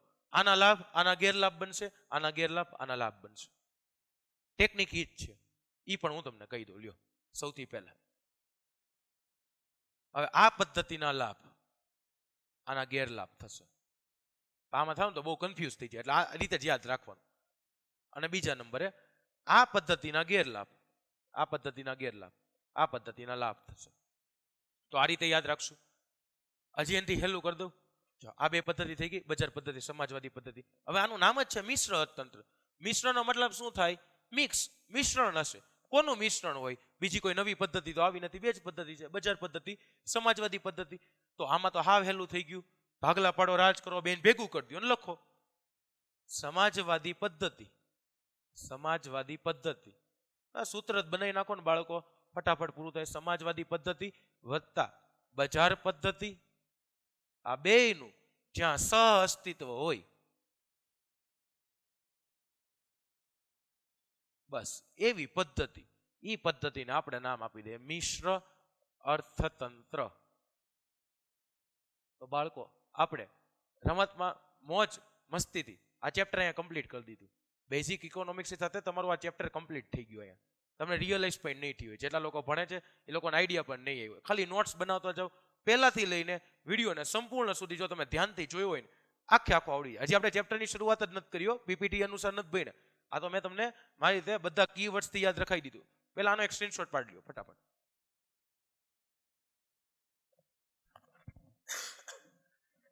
ચાલો ત્યારબાદ હવે આપણે જેટલી પદ્ધતિ જોઈ ફટાફટ આપણે જોઈ લઈએ. સૌથી પહેલા નંબરે આપણે આર્થિક વિકાસ અહીંયા કોને કહેવાય ત્યાંથી શરૂ કરીએ. પ્રત્યેક વ્યક્તિની સવાર અલગ અલગ છે. ભૌતિક સુખ સુવિધાથી ભરપૂર જીવન જીવે. કેટલાક લોકો છે પોતાનું અસ્તિત્વ ટકાવવા માટે સંઘર્ષ કરે છે. ગરીબ વર્ગ કહીએ છીએ, અમીર વર્ગ કહીએ છીએ. ગરીબ વર્ગ, બે પ્રશ્ન પૂછવાના. પરિસ્થિતિ ઉદ્ભવી કઈ રીતે, પરિસ્થિતિમાંથી બહાર કેમ લાવશું, બસ એ પ્રશ્ન જવાબ છે. આર્થિક વિકાસ ચેપ્ટરનું નામ છે. આર્થિક વિકાસ છે, આર્થિક પ્રક્રિયા નથી બાળકો. હવે તમને ખબર પડી ગઈ છે સમાજમાં પરિવર્તન આવવું જોઈએ તો એ આર્થિક વિકાસ કહેવાય. આર્થિક વિકાસ 3 બાબત ઉપર આધારિત કરે. રાષ્ટ્રીય આવકમાં સતત વધારો, માથાદીઠ આવકમાં વધારો, જીવન ધોરણમાં સુધારો, દેશની કુલ આવક, રાષ્ટ્રીય આવક, દેશની કુલ રાષ્ટ્રીય આવક ને દેશની કુલ વસ્તી વડે ભાગો તો માથાદીઠ આવક મળે. જીવન ધોરણમાં આટલી વસ્તુઓનો સમાવેશ થાય. ખોરાક, વીજળી છે, આરોગ્ય, શિક્ષણ. ફેમિલી નંબર A, B થી ઉદાહરણ આપ્યા. વિકસિત દેશોના ઉદાહરણ બધું બેઝિકથી જ ઇકોનોમિક્સ આવડે. આપણે મેથ્સ સમજવું હોય તો મેથ્સના અમુક આપણને ફોર્મ્યુલાસ આવડવા જોઈએ ને, નિયમો ખબર હોય. હવે ઇકોનોમિક્સના નિયમ છે તો આવી રીતે જ પાકું થાય. ભારતમાં આર્થિક વિકાસ થઈ રહ્યો છે. રાષ્ટ્રીય આવક વધે છે, માથાદીઠ આવક વધે છે. અગાઉ કરતાં સારી સુવિધાઓ મળે છે. ભારતમાં આર્થિક વિકાસ થાય જ છે, કોઈ ના નથી પાડતું. આર્થિક વૃદ્ધિ, આર્થિક વિકાસ. વિકાસ પ્રથમ અવસ્થા છે. વિકાસની પ્રક્રિયાના આધારે વિકાસમાં ગુણાત્મક પરિવર્તન હોય, જ્યારે વૃદ્ધિમાં પરિમાણાત્મક છે. એવું ખબર કેમ પડે તો સાહેબ અહીંયા ઉદાહરણ આખું આપી દીધું તમને. ઉદાહરણ પાકું કરો, ફટાફટ યાદ રહી જાય. ઉદાહરણ માટે પરિમાણાત્મક પરિવર્તનો માત્ર ઉત્પાદનમાં વધારો, ગુણાત્મક માટે સંશોધન દ્વારા નવી ચીજ વસ્તુના ઉત્પાદન. વિકસિત વિકાસશીલ અર્થતંત્ર. જો વિકસિત દેશોની રાષ્ટ્રીય આવક વધે તો એ વૃદ્ધિ કહેવાય, જ્યારે વિકાસશીલમાં વિકાસ, કારણ કે હજી એને વિકાસ કરવાનો બાકી છે. વિકાસશીલ અર્થતંત્રના લક્ષણો ખાસ બધી નોટ્સ બનાવજો, યાદ રહી જશે. પહેલા નંબર નીચી માથાદીઠ આવક છે, પછી વસ્તી છે 2% યાદ રાખવાનું. કૃષિ ક્ષેત્ર પર અવલંબન 60% લોકો, 25% આવક અને સંપત્તિની અસમાન વહેંચણી, ટોચના 20%, 40% સંપત્તિ, તળિયાના 20%, ખાલી 10% સંપત્તિ ધરાવે છે. બેરોજગારી, કુલ શ્રમિકોના 3%, ગરીબી ત્રીજા ભાગની કુલ વસ્તીમાં. દ્વિમુખી અર્થતંત્ર, ગ્રામ્ય શહેર યાદ રાખો. પાયાની અપર્યાપ્ત સેવામાં બધી સેવાઓ આવી ગઈ. આંતરરાષ્ટ્રીય વેપાર, આયાત વધારે છે, નિકાસ ઓછી છે. વિદેશી દેવું વધવાનું છે. આર્થિક પ્રવૃત્તિ, બિન આર્થિક પ્રવૃત્તિ. આવક અને ખર્ચના હેતુથી જેટલી પ્રવૃત્તિઓ થાય બધી આર્થિક પ્રવૃત્તિ. આવક અને ખર્ચનો હેતુ ન હોય બધી બિન આર્થિક પ્રવૃત્તિ. તો આર્થિક પ્રવૃત્તિના આધારે તો આપણે 3 ભાગ પાડ્યા. પ્રાથમિક ક્ષેત્ર એટલે કૃષિ ક્ષેત્ર, માધ્યમિક ક્ષેત્ર ઉદ્યોગ ક્ષેત્ર અને સેવા ક્ષેત્ર. 3 ભાગ પાડ્યા. આગળ કઈ છે? પછી આપણે ઉત્પાદનના 4 સાધન જોયા. જમીન, મૂડી, શ્રમ, નિયોજન. એમાંથી જમીન, મૂડી અને શ્રમ ત્રણેય ભેગું કરે એને નિયોજક કહેવાય. નિયોજક જે કાર્ય કરે એને નિયોજનનું કાર્ય કહેવાય. 4 વસ્તુ આપણે ફાળવણીમાં જોઈએ. અમર્યાદિત જરૂરિયાતો, મર્યાદિત સાધનો છે, જરૂરિયાતનો અગત્યનો ક્રમ નક્કી કરીને ખાસ ઉત્પાદનના સાધનો, વૈકલ્પિક ઉપયોગ ધરાવે છે. એક વિકલ્પને અપનાવવા માટે બીજો વિકલ્પ આપણે જતો કરવો પડે છે. અને પછી 3 પદ્ધતિઓ જોઈ. બજાર પદ્ધતિ, સમાજવાદી પદ્ધતિ અને મિશ્ર અર્થતંત્ર.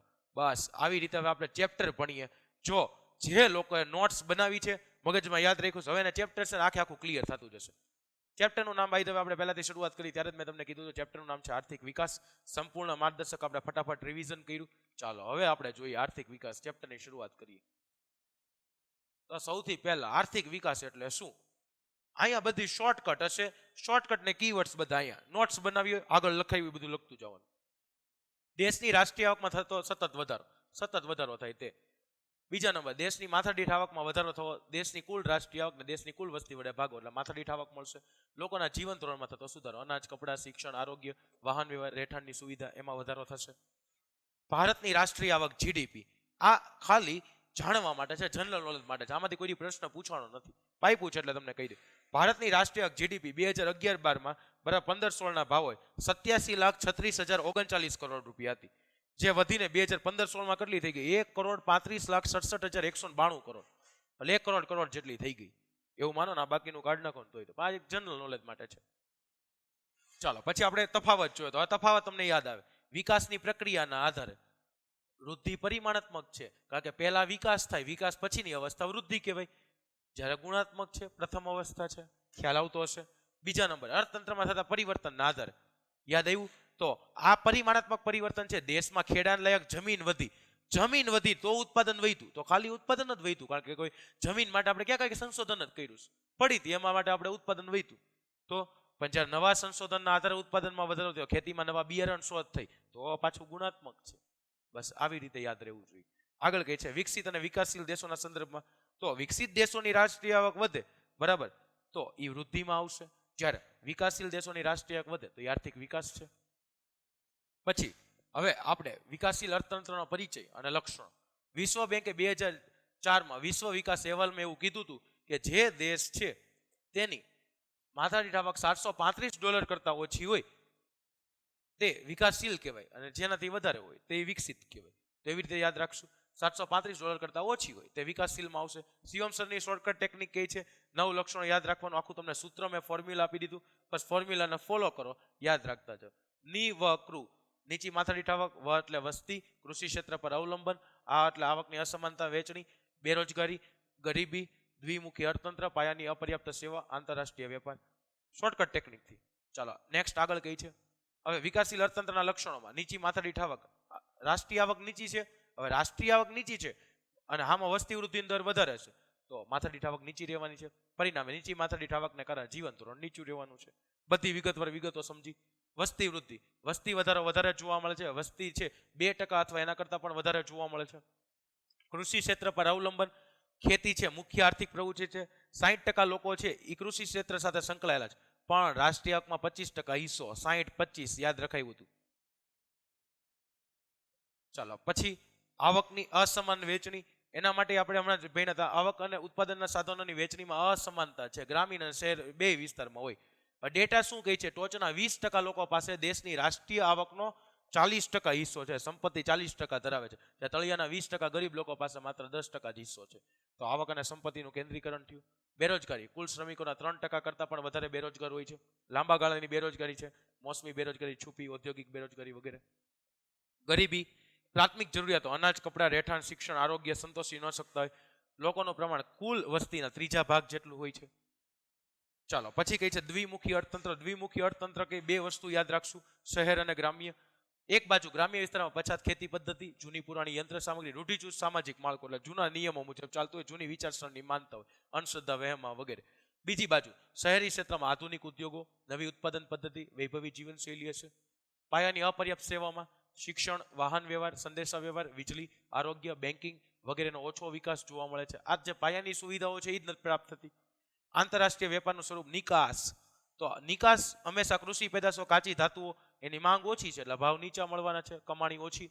જ્યારે આયાત ઔદ્યોગિક પેદાશ, યંત્ર સામગ્રી, મશીનરી, એના ભાવ વધારે હોય, ખર્ચ વધારે. તો આવક ઓછી, નિકાસ ઓછી. જ્યારે આયાત વધારે છે તો વિદેશી દેવું વધવાનું જ છે. ભારત પણ આ લક્ષણ ધરાવે, કારણ કે ભારત એ હજી વિકાસશીલ દેશોમાં આવે છે. પ્રવૃત્તિના બે ભાગ પાડ્યા. આર્થિક પ્રવૃત્તિ, આવક મેળવવા અને ખર્ચ કરવાના હેતુથી જે પ્રવૃત્તિ થાય. આર્થિક પ્રવૃત્તિ ખેડૂત, કારીગર, વેપારી, શિક્ષક બધા એમાં આવશે. બિન આર્થિક પ્રવૃત્તિ, જે પ્રવૃત્તિનો હેતુ આવક મેળવવાનો, ખર્ચ કરવાનો ન હોય, તે માતા પોતાના બાળકનો ઉછેર કરે, વ્યક્તિ સમાજ સેવાના કાર્ય કરે વગેરે. અર્થકારણનું માળખું 3 ક્ષેત્ર. પહેલા નંબરે જોઈએ પ્રાથમિક ક્ષેત્ર, ખેતી, ખેતી સાથે સંકળાયેલ પ્રવૃત્તિ, પશુપાલન, પશુ સંવર્ધન, મત્સ્ય ઉદ્યોગ, મરઘા બતકા ઉછેર, જંગલો, કાચી ધાતુનું ખોદકામ વગેરે આવી ગયું. બીજા નંબરે માધ્યમિક ક્ષેત્ર જોઈએ.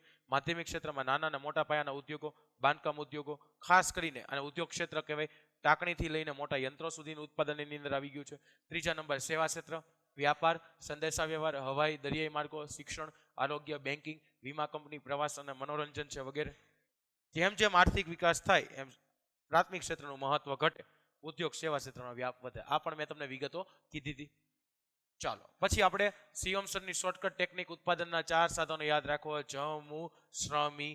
હવે કઈ રીતે? જ ઉપરથી જમીન, મૂડી, શ્રમ, નિયોજન. કુદરતી સંપત્તિ, પૃથ્વીની સપાટી પર જંગલો, નદી, પર્વત, પૃથ્વીના પેટાળમાં બધી ધાતુઓ, બધું એમાં આવી ગયું. મૂડીમાં માનવસર્જિત સાધનો, યંત્રો, ઓજાર, મકાન વગેરે છે. શ્રમની વ્યાખ્યા પૂછાય. ભૌતિક વળતરની અપેક્ષાએ શારીરિક અને માનસિક જે કાર્ય કરવામાં આવે છે તે ઉત્પાદનનું સજીવ સાધન પૂછે તો પણ શ્રમ આવશે. ખેત મજૂરો, કામદારો, શિક્ષકો આવી ગયા. નિયોજન કે નિયોજક, જમીન, મૂડી, શ્રમ ત્રણેયનું કુશળતાપૂર્વક સંયોજન કરનાર વ્યક્તિ એને નિયોજક કહેવાય છે. નફાના હેતુથી, એને નફો જોતો છે એટલા માટે. તો આ બધી વિગતો આપણે ખાસ યાદ રાખશું. પછી 4 રીતે ફાળવણી કરી હતી. પહેલા નંબરે જોઈએ તો અમર્યાદિત જરૂરિયાતો. હવે જરૂરિયાતો અસંખ્ય ન મર્યાદિત છે. વિજ્ઞાન અને ટેકનોલોજીના કારણે પણ નવી નવી જરૂરિયાત ઉદ્ભવે છે. મેં મોબાઈલ, ઇન્ટરનેટની વાત કરી. તેથી આપણે એમાં પસંદગી કરવી પડે છે. પસંદગી માટે આવ્યું જરૂરિયાતનો અગત્યનો ક્રમ નક્કી કરો. કઈ જરૂરિયાત વધારે અગત્યની છે એ નક્કી કરો, પછી એના ક્રમ મુજબ સંતોષો. હવે જરૂરિયાતનો અગત્યનો ક્રમ નક્કી થઈ ગયો. મર્યાદિત સાધનો, કુદરતી સંપત્તિ, માનવ સંપત્તિ મર્યાદિત હોય છે એટલે એનો કરકસરપૂર્વક આપણે ઉપયોગ કરવો પડે છે. અને પાછું સાધનો વૈકલ્પિક ઉપયોગ ધરાવે. ડાયાગ્રામ યાદ રાખજો આવી રીતે અહીંયા રિપીટ થયા કરશે. પહેલા નંબરે અમર્યાદિત જરૂરિયાત, પછી જરૂરિયાતનો અગત્યનો ક્રમ નક્કી કર્યો. મર્યાદિત સાધનો છે, સાધનો વૈકલ્પિક ઉપયોગ. સાધન પાછું એક કરતા વૈકલ્પિક વધારે ઉપયોગ ધરાવે છે, પણ એક સમયે આપણે એક જ ઉપયોગ કરી શકીએ. જો એક જમીનમાં ઘર બનાવીએ તો ત્યાં મંદિર ન બનાવી શકાય, બીજી કોઈ વસ્તુ ન બનાવી શકાય. દાખલા તરીકે જમીનમાં ઘઉં વાવીએ તો બાજરી મકાઈના પાક ન લઈ શકાય, અન્ય ઉપયોગો આપણે જતા કરવા પડે શ્રેષ્ઠ વિકલ્પ માટે. આ વિગતવાર આપણે સમજાવ્યું હતું. ચાલો હવે મેઇન ટોપિક આવ્યો બજાર પદ્ધતિ. પદ્ધતિઓમાં 3 પદ્ધતિઓ આવે છે, પણ ઉત્પાદનના સાધનની ફાળવણીની પદ્ધતિ એમાં પહેલી પદ્ધતિ લીધી બજાર પદ્ધતિ. શોર્ટકટ ટેકનિક યાદ રાખજો, એકના લાભ બીજી પદ્ધતિના ગેરલાભ થશે અને બીજાના ગેરલાભ એકના લાભ થશે. એક જ યાદ રાખશું એટલે તમને યાદ રહી જશે. પાછું આનોય મહાસંગ્રામ જોશું.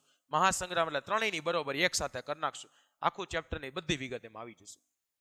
ચાલો પહેલા બજાર પદ્ધતિ અપનાવી કોણે? તો અમેરિકા, જાપાન જેવા દેશોએ આ પદ્ધતિ અપનાવી છે. આ પદ્ધતિનું બીજું નામ છે મૂડીવાદી પદ્ધતિ અથવા મુક્ત અર્થતંત્ર. પૈસાનો જ માન સન્માન, બધા પૈસાના આધારે નિર્ણય લેવાય. મુક્ત અર્થતંત્ર છે, સરકારની કોઈ દખલગીરી નથી, એટલા માટે નફાના આધારે ફાળવણી થાય છે. સ્પર્ધાનું તત્વ અદ્રશ્ય હાથની જેમ બજાર ઉપર નિયંત્રણ રાખે. કઈ રીતે? હવે બજારમાં સ્પર્ધા, દરેક કંપનીઓ ટકવી તો સ્પર્ધા રાખવી પડે, તો હરીફાઈ રહેશે. લક્ષણો: માલિકી વ્યક્તિગત કે ખાનગી હોય, સરકારનું કોઈ નિયંત્રણ નથી, એટલા માટે કેન્દ્રમાં નફો જોવાનો છે. ગ્રાહકોને પસંદગીની વિશાળ તકો મળે, નવી નવી કંપનીઓ હશે એટલે સરકારનો કોઈ હસ્તક્ષેપ નથી. આર્થિક નિર્ણયો ભાવતંત્રના આધારે લેવાય. શું કરવા? બજારમાં બીજી કંપનીના ભાવ કેવા છે, કારણ કે સ્પર્ધા અદ્રશ્ય હાથની જેમ કામ કરે છે. બીજી કંપનીના ભાવ જોવા પડે તો જ ગ્રાહકો આપણી વસ્તુ ખરીદે. આગળ કહે છે લાભ અને ખામીઓ. એકના લાભ બીજાના ગેરલાભ થશે. પહેલા સમજાવી દઉં. આર્થિક સ્વતંત્રતા જળવાય, વ્યક્તિએ પૈસાની કોઈ ચિંતા નહીં કરવાની. આર્થિક સ્વતંત્રતા છે, જેટલા ખર્ચો એટલા ખર્ચી શકે છે. બીજા નંબરે મહત્તમ ને કાર્યક્ષમ ઉત્પાદન થાય. ખાનગી કંપનીઓ છે કાર્યક્ષમ રીતે કામ કરે, નવા સંશોધનો કરશે અને વસ્તુની ગુણવત્તા શ્રેષ્ઠ બનાવે, કારણ કે એને હરીફાઈમાં ટકવું છે. માથે પ્રેશર છે ભાઈ, આટલા બધા હરીફો છે, તો વસ્તુની ગુણવત્તા શ્રેષ્ઠ બનાવશે. ખામી શું છે?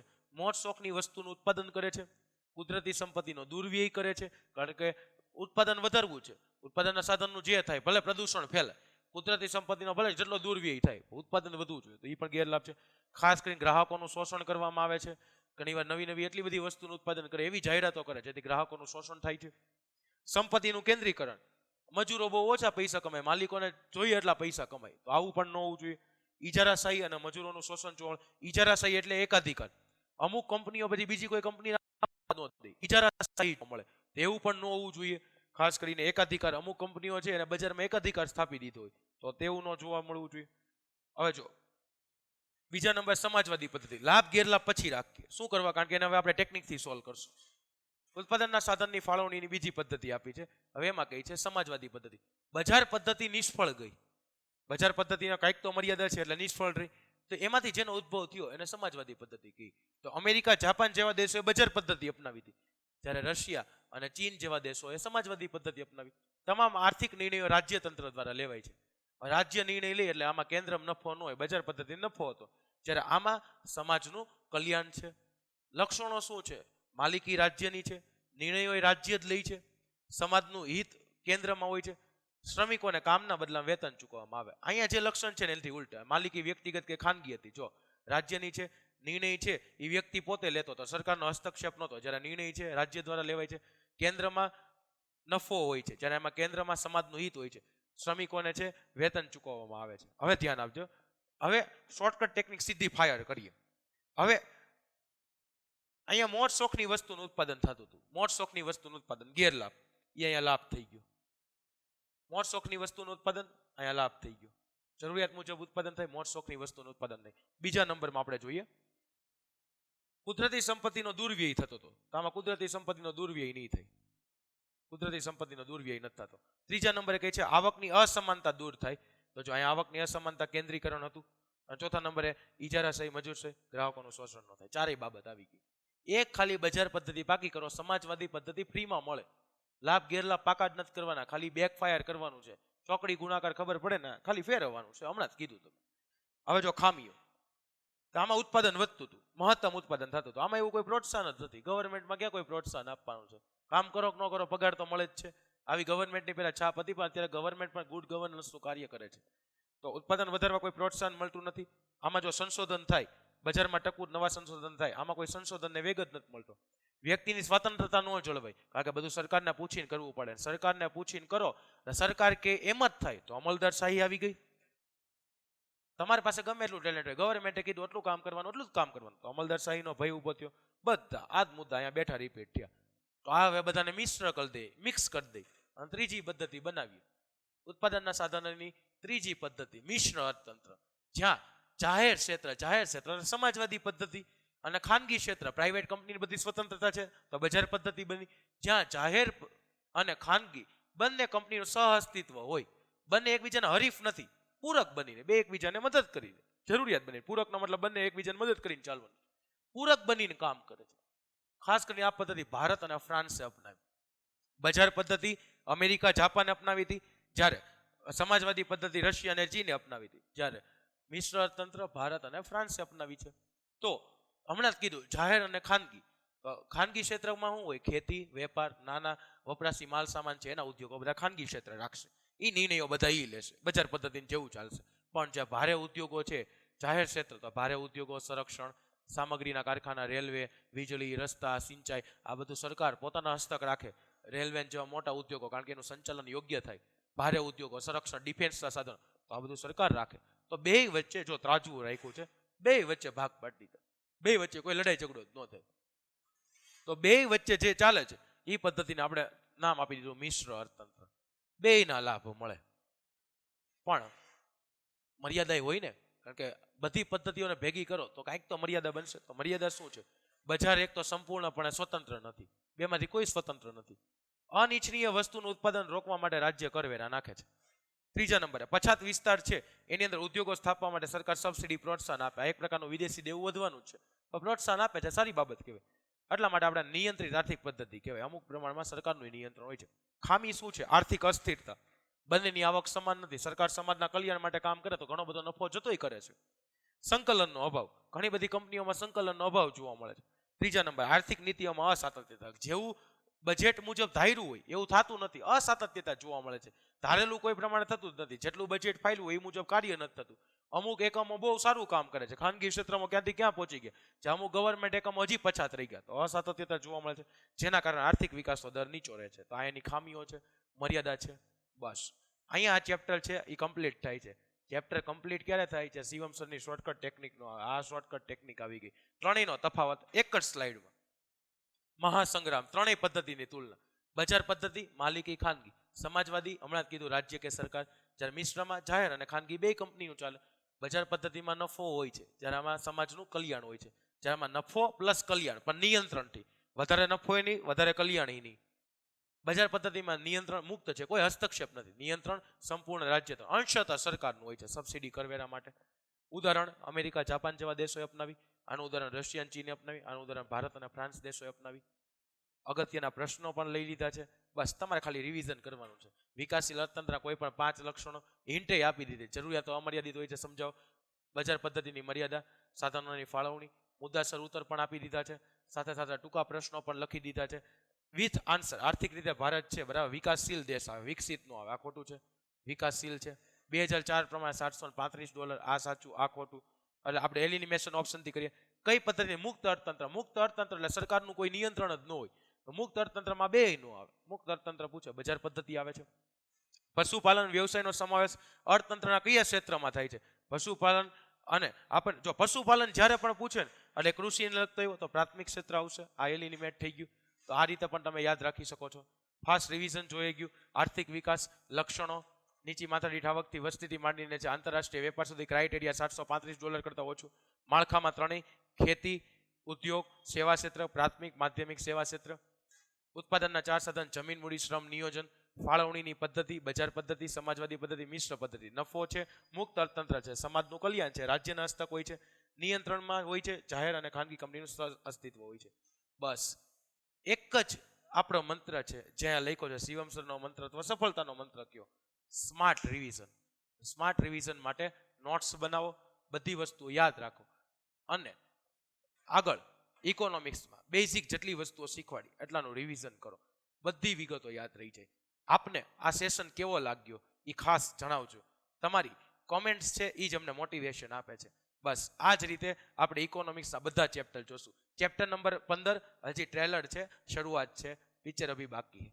ચલે મળશું નેક્સ્ટ સેશનની અંદર. ત્યાં સુધી આપ સૌને જય હિન્દ, જય ભારત.